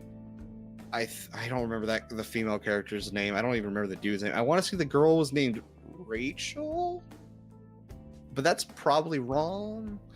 And that one's kind of cool because it's co-op. I remember, I think it was 0 and 3 were supposed to be like they were supposed to actually have the opposite names, but due to production issues or something, they ended up keeping the names that they have now. 4 is when it becomes a third-person shooter. You play as Leon again, who has to rescue the president's daughter. You're going through, it's like a weird, like, Romanian Spanish countryside with a bunch of, like, Hicks that are infected with the what is the name of that virus? I don't remember, so I'm not gonna attempt. You fight like a old fucking kid looking dude whose right hand comes off, so that's pretty cool. 5, you play as it's more third person shooting, but it's co-op this time. You play as Chris, and you play as you can also play as Sheva, and then your enemy is, you fight against Wesker, and this is where Wesker apparently dies, and this is where you also learn that Wesker's from a series of different clones, I guess is what they were, that were all infected with I think it was the T virus. Yeah, so the initial virus from 1 and 2, I want to say, are the G virus, and then you have the T virus from then on, and then you get like derivatives of that. Resident Evil 5 is also where you get the total global saturation meme. 6, you play as like multiple different characters with co-op involved. I did not, including like Wesker's kid. I didn't play that game, and I didn't watch any LPs or anything of it, so it's like meh. And then 7, you play as I forget the name of what his name, Ethan. You play as Ethan, who's there to rescue his wife in Louisiana swamps from some infected Hicks who have been essentially just right off. They were part of a secret Umbrella experiment involving what is that virus called? Is it called the N virus or something? Basically, little girl is like infected with the virus. She ends up taking control of the family. and disguising herself as the grandma at the very end, which was kind of funny. I called it right away, like that there was something up with the grandma, but they also made it pretty obvious that there's something up with the grandma. She would teleport around the house just to fuck with you. You end up saving your wife Mia, or you can end up saving the other lady, but that doesn't really do anything. In fact, it changes nothing actually. And that's all I know about Resident Evil. Okay, George, you seemed excited. Do you want to start? All right. Fuck. So Claire is Chris's sister. Actually, you know what? No, this is Skylar's thing. Skylar Is it Skylar's thing? loves Resident Evil. He just said. I thought. Skylar, are you even there? Did you die? I forgot I was on Push to Talk. Yeah. I say I do like Resident Evil, but I'm not like a never-ending lore well for RE. Okay. I didn't play 6 and I didn't play 5, so I don't know. Okay. Well, I I played played all some of those. one. I didn't finish one. Unfortunately, didn't play 2 or 3, and I played 4, 5, 7, and Revelations. I didn't play 6. I played 1, I played 2, I played 4, and I know of 0 and 6, and I played 7. I didn't beat 7, but I played it. Sorry. I have no idea what happens in Code Veronica or things like that, right? All right. Well, James, Mr. X was not in 1. He was in 2. Was he? Okay. Yeah, He was doing like one, right? he was like a Basically, precursor to the Nemesis, Right. which is what they expanded upon because he kept following. Okay. RE1 for the ending, I will give you the pass because RE1 had like a shit ton of different endings, and Oh, that's right. the canon one is that they all make it out Okay. except Wesker. Oh, Well, except Wesker, who gets stabbed by The whatever. fucking real quick, because this is one of the things that like caught my attention. It is the T virus, which is the primary problem. If the G virus was the primary problem, the world would be over. There would not be a question. Oh, The G virus is the one that had the eyeballs everywhere. Placenta. What is the Las name Plagas. of the Las Let's say Plagas? placenta. No, Placenta. placenta. Placenta. What's the name of their currency in that game? Is that Placetas. pesetas? Okay. I just said that. I have no idea. Don't believe me. All right. Las Well, Plagas. for RE4, which I'm not. RE4 is good, but I don't care for it that much. Fucking Favorite. Las Plagas is not a virus. It is a parasite that they like put into them. It was like they went out of their way to say this is not a virus. This is a parasite. These guys are like shoving parasites down each other's throats, and that's why when you shoot off some of their heads, like these things come out of their neck with sword or fucking blades or whatever the fuck. Also, you know what? I forgot what else you said. Let's see. What else did he say? He mentioned a couple. He mentioned one of the things that I was like, that's a plot point. Oh yeah. You can correct me if I'm wrong on this. When you mentioned the thing about Wesker and his clones, I don't think that was 5. I think that was a plot point in Revelations 2. No, there's a specific log in 5 right before there's a log. Okay. Yeah, there's a log that mentions it. Specifically mentions the woman clone. I forget. I don't know her name. Also in 6, you play as Chris. Ada in the special part, you play as fucking Wesker's son and Leon. I think that's all you play as. Yeah, well, there's And Leon. I think. Well, unless you're playing multiplayer, and then you get like secondary. Well, people. yeah. Yeah. But yeah. I only ever beat the Leon campaign because like I got a copy of it. I wasn't buying that shit digital because fuck that. I bought a used copy of it, and there was a scratch on the disc, so it stopped working at the end of the Leon story. And I was like, man, I'd have to start holding. Fuck this. And I eventually just gave up on it. I did get the Resident Evil collection that was when it was on sale because I wanted to replay 1, and I had a buddy I wanted to play 5 with. And I just only ever played 4. Yeah, 6 was not that great. It was not a good. All I know about 6 is the clip of Chris at the fucking playground on the thing, and then the clip of Sherry. What's her name? Not Sherry. What's It was Sherry. Yeah, wait, it was Sherry Sherry Birkin. Birkin. Yeah, Sherry getting fucking stabbed through the chest and being like, "Nah, it's fine. I'm good. I got it." Because she has the virus. She has the G virus, right? That's what she's got. It's Birkin's. It's whatever it gets Birkin confusing had. with all the letters. Yeah, she has whatever that virus is. She's got it, so it makes her body heal itself immediately. Yeah, because her dad impregnated her with that. That's fucking- don't say impregnated. That's Yeah, please rework. I know what you mean, but it But comes that's across No, weird. I think that's like how some people like described it, like in No, that's game. not what I might be happened. wrong. I don't wanna talk it about was that. she was infected with it during Resident Evil 2. Yeah, because her dad was because a she big had bad. it during the game, like on her necklace or whatever, right? No, because like her dad like caught her and like Then he experimented on her at some point. no, when he was like in his monster form, I think he like did something to her. No, I thought it was he experimented on her before at some point. It might be that as well, but I'm pretty sure when he was in his monster form, he got a hold of her and like Maybe that's possible. yeah. But she was fine in like the good endings of RE too, like with like Leon and Claire. She was with them. And Yeah, stuff. no, she doesn't like become a monster at all. She just Yeah. in none of it.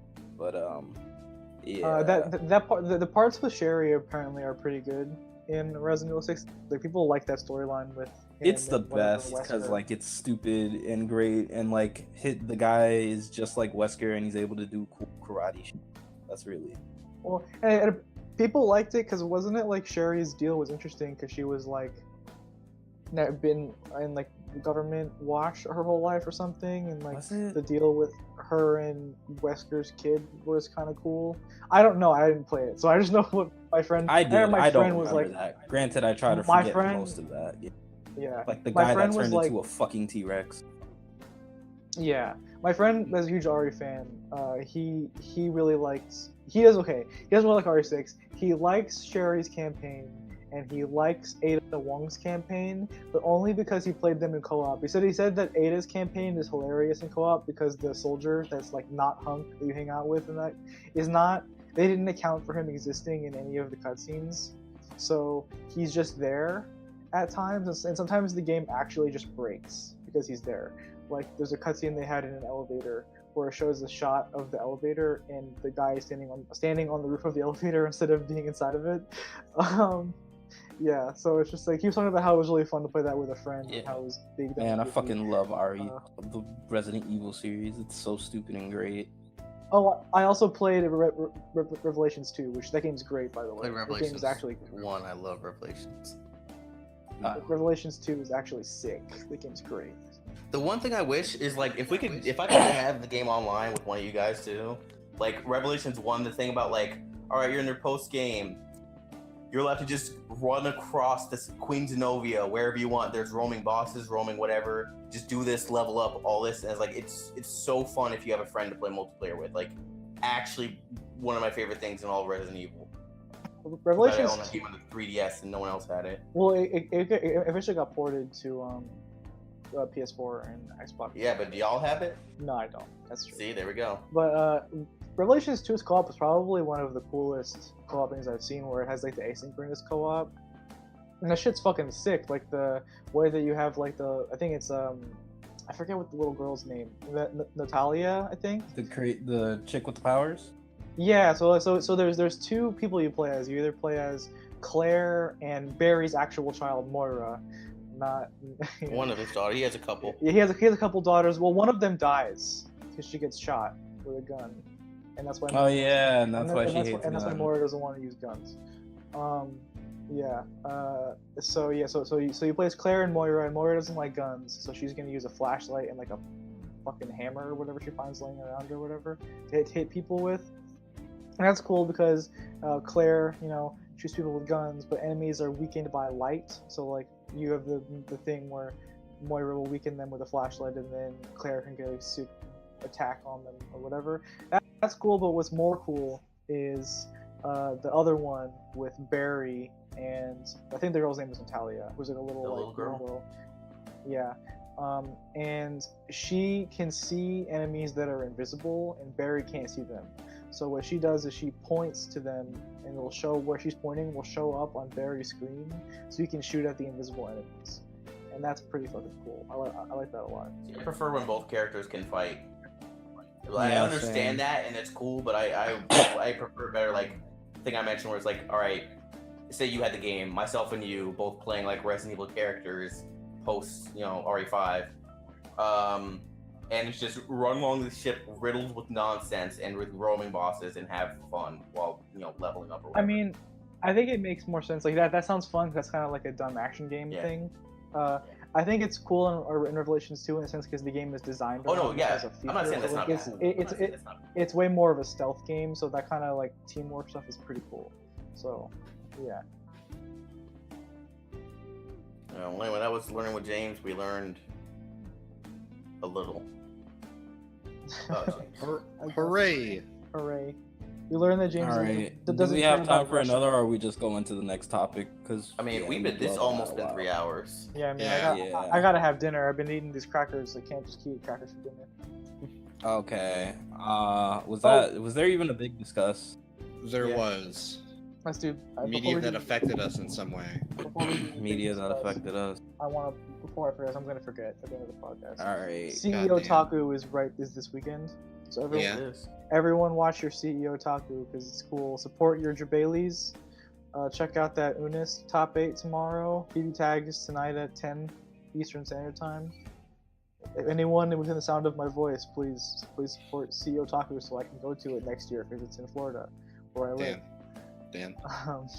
Wait, why wouldn't you just go this weekend? Because I forgot. I didn't want because it's in Orlando, and I would it's 2 days, so I would want to get like a hotel for the night, but I'm fucking broke. Shit, it's in Orlando. Oh, it's like an hour drive. Well, you could have just left and come I back. could have. It's a 2-hour drive, dude. I could have just got a day pass. You're right, but I don't want to I like. don't know that. Where in Orlando is it? 'Cause I don't remember that drive being more than, Orlando like, is 30 an hour and a minutes half. from me. Yeah, Orlando is like an hour to an hour and a half drive from me, depending on traffic. Damn. Well, It could be more. Okay, so I made the drive from my house to Disney like 5 times in like a 4-day span at one point because of reasons. mhm. And it's about an hour and a half to 1 hour 45, maybe 2 hours depending. Like going to Disney from my house, so that's in Orlando. Hey George, So What? what's a piece of media that has affected you in your life? Fucking off the top, because I was gonna think about it more. I'm gonna say Kingdom Hearts 2, because fucking before that, I played mainly like games such as Dino Crisis and fighting game, like games that like where Kingdom Hearts 2 was like nothing I had ever seen before. Like I think it might have been the first 3D RPG I ever. And it had like that fucking 10 out of 10 fucking opening, and it had voice acting, and the music was actually great. So yeah, it's like damn, this is what video games could be. I think I like this shit. I already liked it, now I love it. Yeah. I'm gonna say Smash Bros. Of all things. 'Cause Really? Yeah, Smash Bros. Melee was ironically, Smash Bros. It Melee- taught you didn't need to shower. James patterned his life after the Taught me teachings that of Smash change never- Melee. Stay the same. yeah, it's just one of those games that my friends and I would always be able to play together no matter what, because we all had GameCubes, and we all had, we all hung out, like we all lived on the same street, so we would just be like, hey, you want to hang out today? Yeah, cool. Hey, let's play some Smash, and we would just do that forever, like every day when we had a chance, and that's just kind of what got me into it. It really helped. First time you had people choose to stay around you for long periods of time. Yeah, sure. First time that they actually wanted to stay around them for long periods of time. A close second would be Metal Gear Solid. Oh, I thought we were gonna we're go one doing around. this? No, one no, and no, then, no, no, no, no, no. I know it is just one. I was just a close second for me was Metal Gear Solid.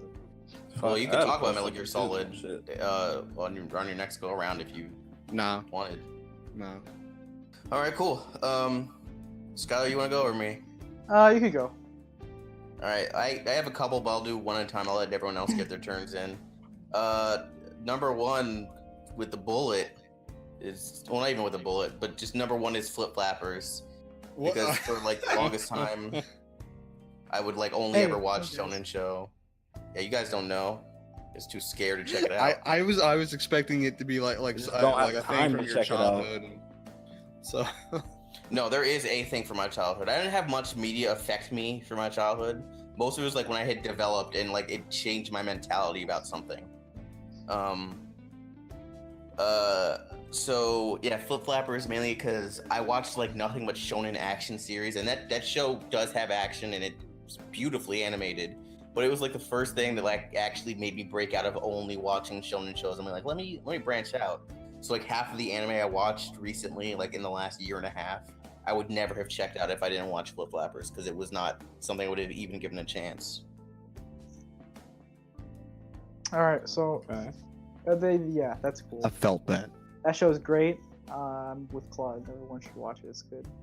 Please support Studio Durian's future endeavors. Skylar, which lolly hentai was it that affected Uh-huh. your life the The, most? the thing for me with this is that I'm a very sentimental person, so I have lots of media that I feel like affected me like emotionally. That's kind of what A lot I of- value. There's a lot of I lolly like how hentai out there Skylar for just you. is like, go ahead, you fat fuck. Uh-huh. This isn't gonna affect me. Cause like I don't know, I feel like I experience a lot of media like it's like emotional attachment is something I value very highly.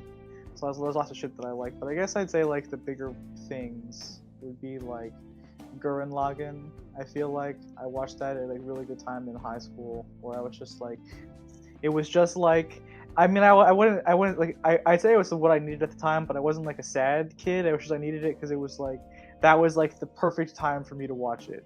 Was when I was in high school, and I was susceptible to all of that dumb, amazing bullshit, and I was just so hyped the whole time. And I loved Gurren Lagann. I still love it. It's perfect. Same thing with like Cowboy Bebop, where I watched that in high school. At a time when I was getting into and understanding how music worked and like more film in a more serious sense. I like that as well. And then I guess outside of that shit, fucking music, I guess like Dark Side of the Moon when I was in high school too. Again, fantastic album. Really like maybe taking music more seriously as like a thing to listen to, or like songwriting instead of just like I was always really into like before that Skylar, guitarist.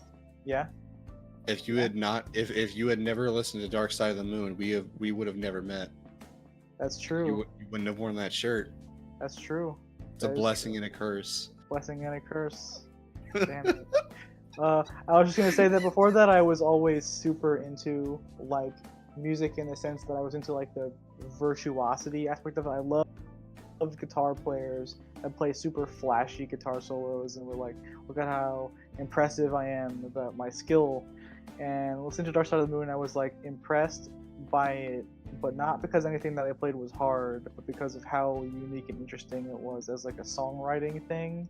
I never heard anything like it before at the time, so I was just like blown the fuck away. It was crazy.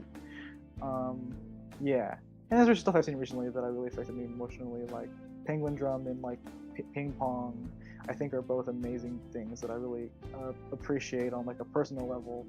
So I have to ask about that because ping pong's fantastic. Like I told you recently, I watched it from your recommendation and it hit my number 5 spot in my top 5 like all time. Mm-hmm. But what about that hit you on a personal level? I really like the show's message about competition and because the show is basically for people that like and play competitive games. Not even just ping pong. It's about like a hobby that's competitive, and I really liked its approach to it. That was like, because I know people that are super competitive and they ruin their experience with competitive games because they're too competitive and they just get too into it, so they hate it, and because they can't win and they keep losing. and I really like the show's kind of thing of like just play to have fun, and maybe winning is not always the most important thing, and it's about your personal attachment to your hobby, and that's fine. It doesn't have to be more than that. I like that a lot. It was nice.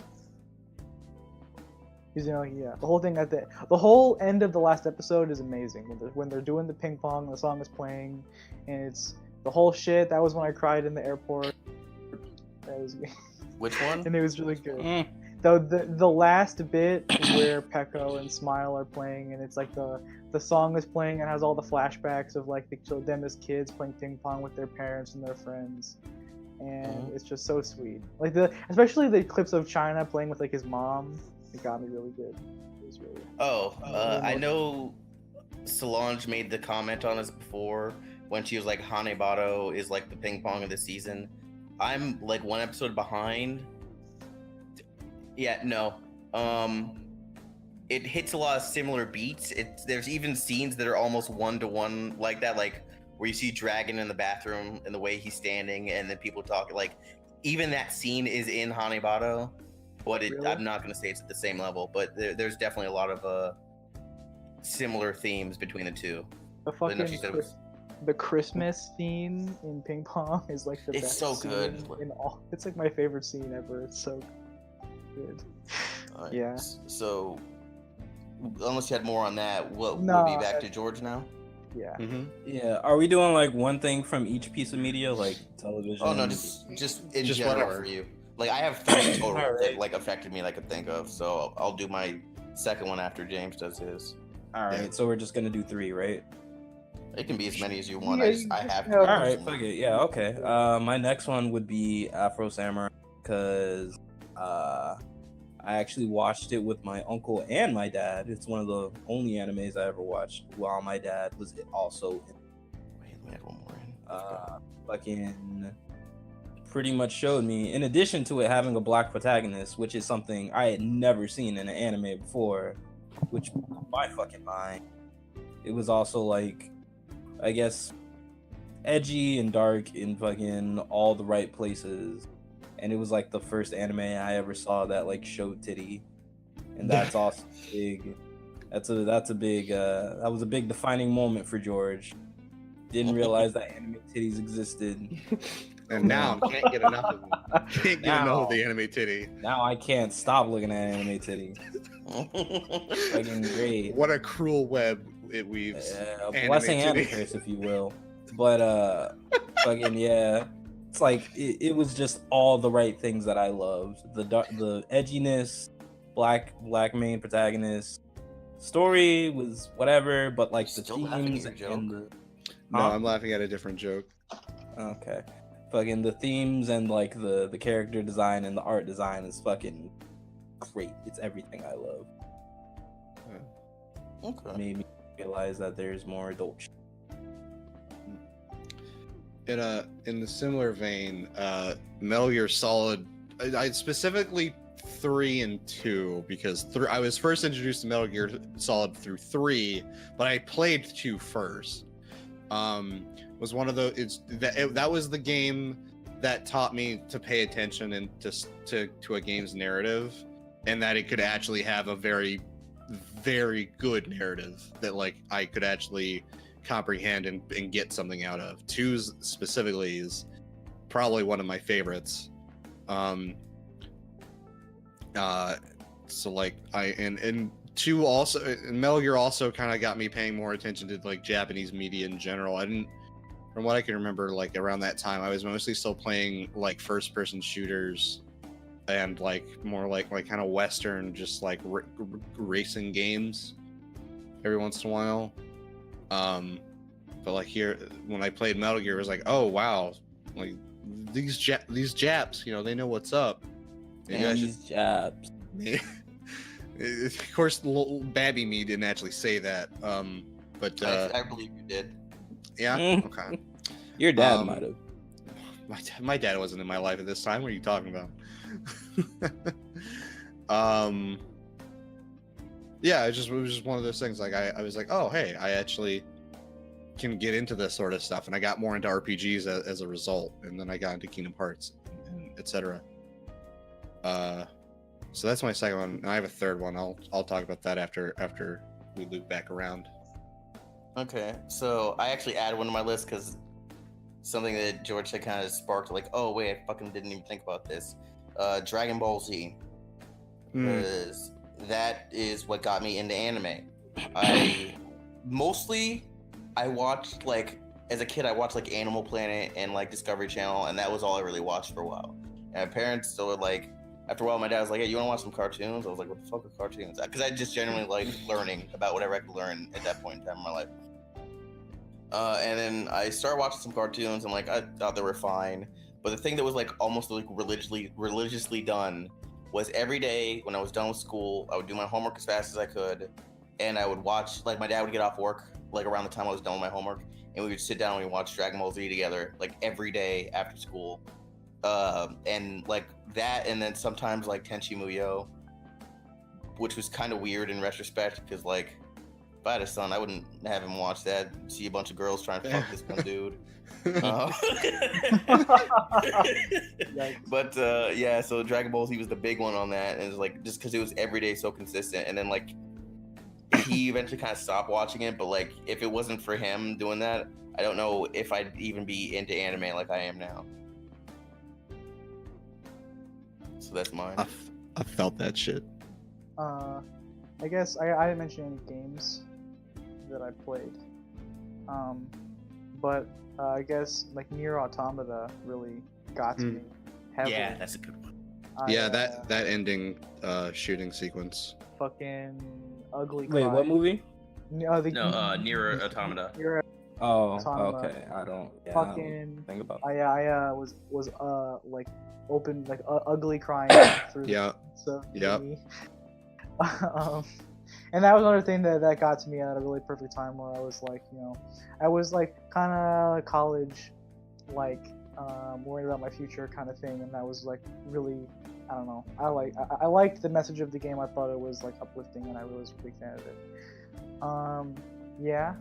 And then like I say Shadow of the Colossus and like Princess Mononoke are both in the same space. For this, I watched them, so I played them at the same time, and they both did the thing for me where I didn't get them when I saw them the first time because I was like 8 when I saw Princess Mononoke the first time, and I was like 10 when I played Shadow of the Colossus the first time. I didn't get it, but I was like super into like the aesthetic and especially the music. Both of those things have amazing scores, so I really think I can credit them for getting me into like orchestral and like soundtrack music as a whole, because I listened to the Shadow of the Colossus and Princess Mononoke soundtracks all the fucking time because I was like, these are so good, and when I was little. So yeah, there's that. Okay. George. Oh, my turn again? He's dead. Well, I mean, there's 4 of us. Oh, okay. It goes you, James, myself, and Skylar. Oh, okay. Alrighty. The next thing is actually a book. It is 2,000 Leagues Under the... Actually, it's the book and the movie. Look at this Because dumb originally- bitch reading. I saw, yeah, that thing we know you love to do, right? Look, But, man. fucking... I originally saw the Disney version of 2,000 Leagues Under the Sea. I was like, oh, it's kind of cool. Fucking giant squids and shit, submarines, beautiful shit under the ocean, islands and shit. Love that shit. Then I found out it was based off of a book. Went to read the book. I was even more blown away because that shit was great. And after that, soon after that, or around the same time as that, I also found out about a little book by the name of Moby Dick, which was also very good. And I saw the movie for that, which, yeah, this is a twofer, by the way, I guess, because it's like both of them together kind of made me realize that like I love like the ocean and learning as much as I could about the ocean and like all of its denizens and all that shit. Like I fucking love learning about like the shit that's in like the Mariana Trench and like all the stuff that comes out of the Pacific and how we always find something new almost every other month. But yeah, how it's so big that we barely know like 4% of what's in the ocean. It's great. I love it. It's almost like space, but it's like right outside your window almost, and you don't have to spend hundreds of billions of dollars to get there. I mean, you could, but you just go right outside your window and literal fucking sea of possibilities. But yeah, that was. Okay.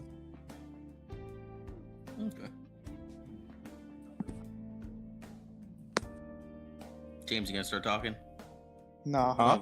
I mean, damn, He's dude, like- he just stopped he's all- talking. He's It all was a couple seconds of silence. Man, he had James just is stopped out of talking. emotions.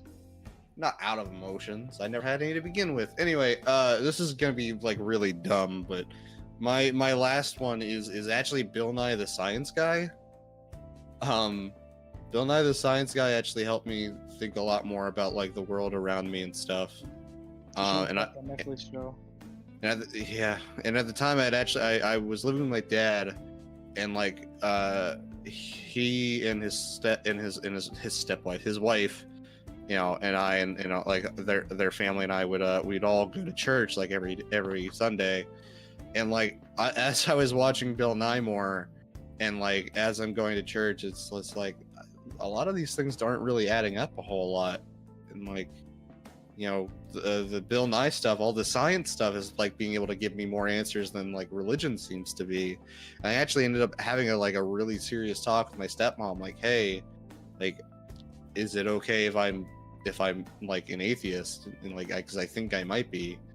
And she's like, you know, she was really nice about it. She was like, oh yeah, it's fine, you're allowed to believe whatever you want to believe. And just, it was just one of those experiences. It's just like, wow, that changed my whole worldview. So, you know. But That when he was- told his dad, he beat the shit out of him. No, my dad didn't beat my dad didn't beat the shit out of me when I told him. He and I got into an argument about the existence of God, and then he beat the shit out of me. Because I kind of teased him about the he said we had found evidence of Noah's Ark existing, and I was like, yeah, Noah's Ark, the thing that had all the species on Earth on it. Yeah, okay. And then he started beating the shit out of me.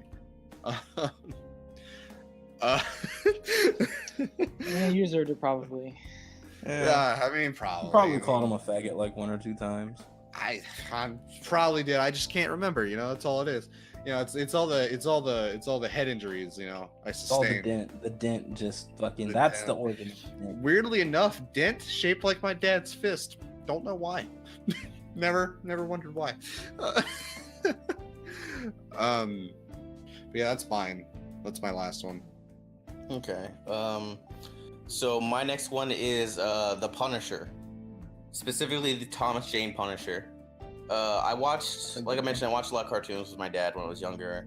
I'd watched the Spider-Man show, the Batman show, the Superman one, X-Men, yada yada. And it would always occur to me, I'm like, and it got to a point where I was like, all they do is they just beat him up and throw him in jail, and it's rinse and repeat. No one ever actually stays gone forever, which I get. Like, I didn't really get the whole character building thing, so they have to be a problem constantly. And I was like, this is kind of dumb. And I got to a point where I started to not really care about superhero stuff. I was like, whatever, and probably would have given up on that. And then I watched the Thomas Jane Punisher movie. And I was like, oh, this is a Marvel. Oh, he's killing people, and like. It kind of like dawned on me that not all heroes are heroes. Like, it was the first like anti-hero character I'd ever seen. This is And when I was like, Claude fun- first realized. Fun It little was cool to- fact. Oh, go ahead, Skylar. This is when Claude first realized that it was cool to be evil. Punisher is not evil. Extreme. He's fucking insane, man. He's war. Who does he kill? Fucking criminals. Like, if But he's he running up almost street killing kills your anybody grandma- who Killed the breaks the law. jaywalkers. Okay, that was in like, what was it? That was in some extreme series where he's just Yeah. losing his mind. But Yeah. for Like, the most most part, of his them- ideals It stay the happened. same. He's kind of insane, but fucking What is his else? main deal? Is his main deal not, all right, there are criminals, drug lords, or whatever? Like, he's not gonna shoot you for like smoking a blunt. But if you're like selling crack to kids, then get fucked. I mean, there was during the Max series, he did murder somebody because he was just selling drugs, not the kids, just selling drugs. But Don't be a criminal.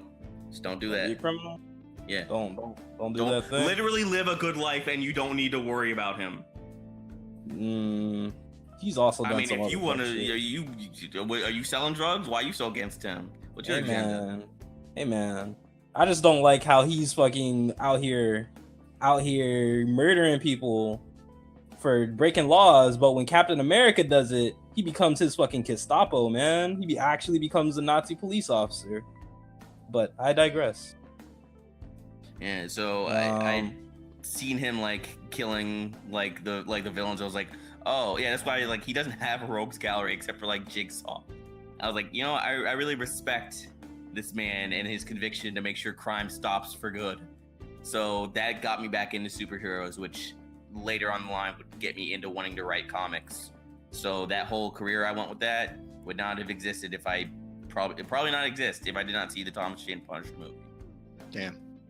It's good shit. Oh, but I was gonna say, fun fact about that Thomas Jane Punisher movie was shot and based in Tampa, Florida. Yep. Yep. At some of it was actually at HCC.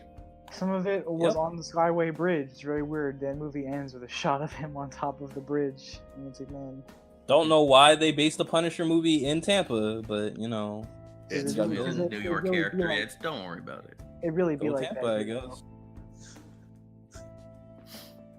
Gotta watch out for all the gunfire at all times. Don't go into the Walmart. Okay. So you can go on, Skylar. I only have one more after this. Yeah, I think that's like all I got really. I mean, yeah. I mean, I liked. Okay, no, I can't. It's not true. I really, really liked Naruto as a child. I was in like elementary school when Naruto started airing on Cartoon Network, and that was like the shit. I was a Naruto kid. Same. I loved. Yeah, I watched the shit out of that. It was crazy. Yeah. So I mean, I was like I wasn't one of those kids who'd like Naruto run. What is all that? Sorry, what is all that sorry, background? my- noise? My roommate just came back. Okay. Yeah. Yeah, I wasn't like Naruto running everywhere, but I was like, I was into it. Also, I think FF7 was that time too. I played FF7 Crisis Core actually on the PSP. That was my first Final Fantasy game. That was the same kind of thing where I got really into it in like a very similar way. Yeah, that's all I got. Okay, Okay. mine would be, I guess my final one also will be fucking for comic books, what really like made me love, I like comic books before then, but it made me find the certain aesthetic that I knew that I liked. And it was Batman, The Dark Knight Returns. I love like that, and like Old Man Logan made me realize that I love like futures of like superhero worlds where they like lose and shit, or like where shit just gets super fucked, like in Wanted or the aforementioned Old Man Logan and Dark Knight Returns. Granted, in Dark Knight Returns, the heroes didn't really lose; kind of became the villain, which is why fucking government, not almost assassin, almost, but Frank Miller, yeah, it his made hatred me of Superman. fucking policeman Superman over here. He Everybody, fucking hates Superman so much, Frank Miller. he does.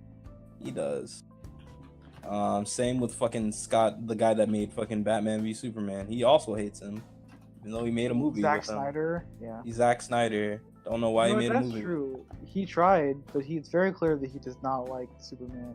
He Also, did. that's I don't true. know why they gave him that movie. I don't know why they let him oversee the. It doesn't matter. All right, but yeah, made me realize that like the aesthetic of, I'm not even sure if you can call it an aesthetic, but the cliche of older superhero gets back into the groove of things in a new world where shit's super different, we're super fucked, and like the way that world works and how it kind of relates to like how shit kind of still gets shitty no matter how hard you fight in the comic. But yeah, that was. Okay. James, you said you didn't have any more? Nope.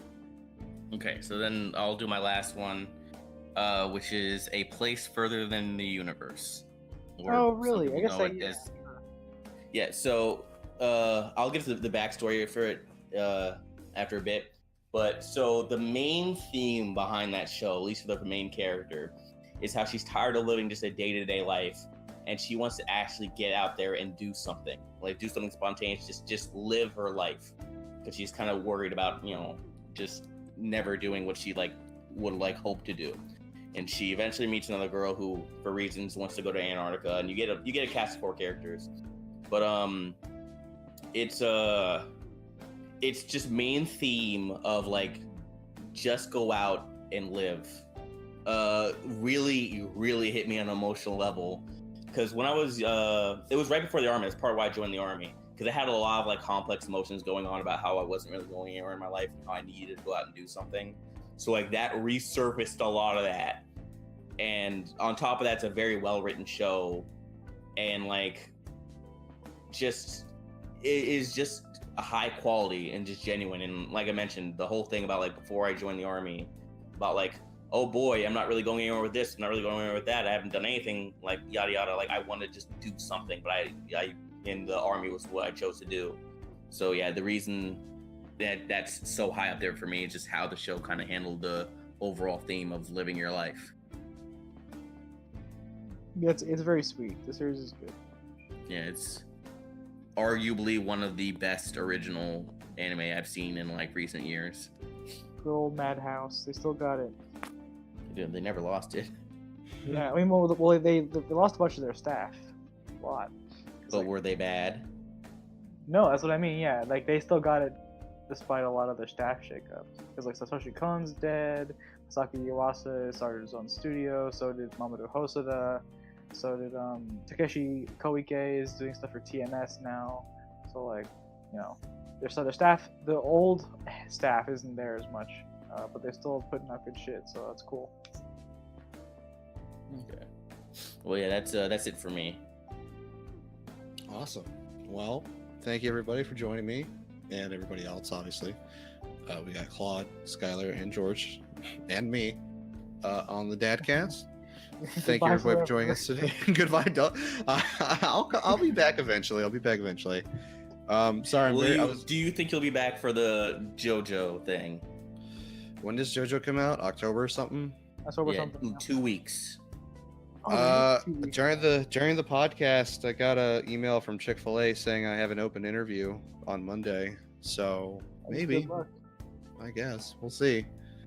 Or else I you have hope to so. go Off the streets. Wait, weren't we supposed to start doing JoJo? You know what? Never mind. Fuck it. Well, the answer was no. The answer is no. No, there was no plans to do anything JoJo related. Behind the curtains, y'all. So yeah, next week was supposed Yeah. to be My Hero Academia's movie spoiler cast, and then the week after is a spoiler cast for JoJo anime parts 1 through 4. Part 1 through 4. Okay, that was Yep. ridiculously long. Jesus Christ. Yeah. Well, I mean, we've done longer. The My Hero Academia one was fucking an hour and a half, and I'm pretty sure we're not gonna have a lot of complex thoughts on part 1, so it won't be super bad. I mean, I don't have complex thoughts on part 3 either. So Yeah. Part 3. Oh, read the manga. There you go. no, my part 3 is what if you just remove 80% of it and then it's better. Let's save these thoughts for a couple weeks. They're not going anywhere. All right, but hopefully I'll be back for that. If not, I hope you guys have a fun time on there. If not, you can catch James in your local alleyway sucking dick for bus fare. There's no alleyways in the country. There are What are you no talking buses. about? There are. Well, there's. Yeah. Oof. But yeah. Thanks for joining us, everybody. If you want to send us your questions, your fan questions, email us at officialdadcast@gmail.com. We're on Twitter @weeklydadcast. We're on iTunes. You can download the podcast. I mean, granted, if you're listening to this, you probably downloaded it from weeklydadcast.podbean.com. But I don't know. Maybe somebody ripped a copy for some reason and uploaded to Facebook. I don't know. Okay, yeah. It's just whatever. Thanks for watching, listening, hearing, sounding here. And with us end it. today. Goodbye. Goodbye.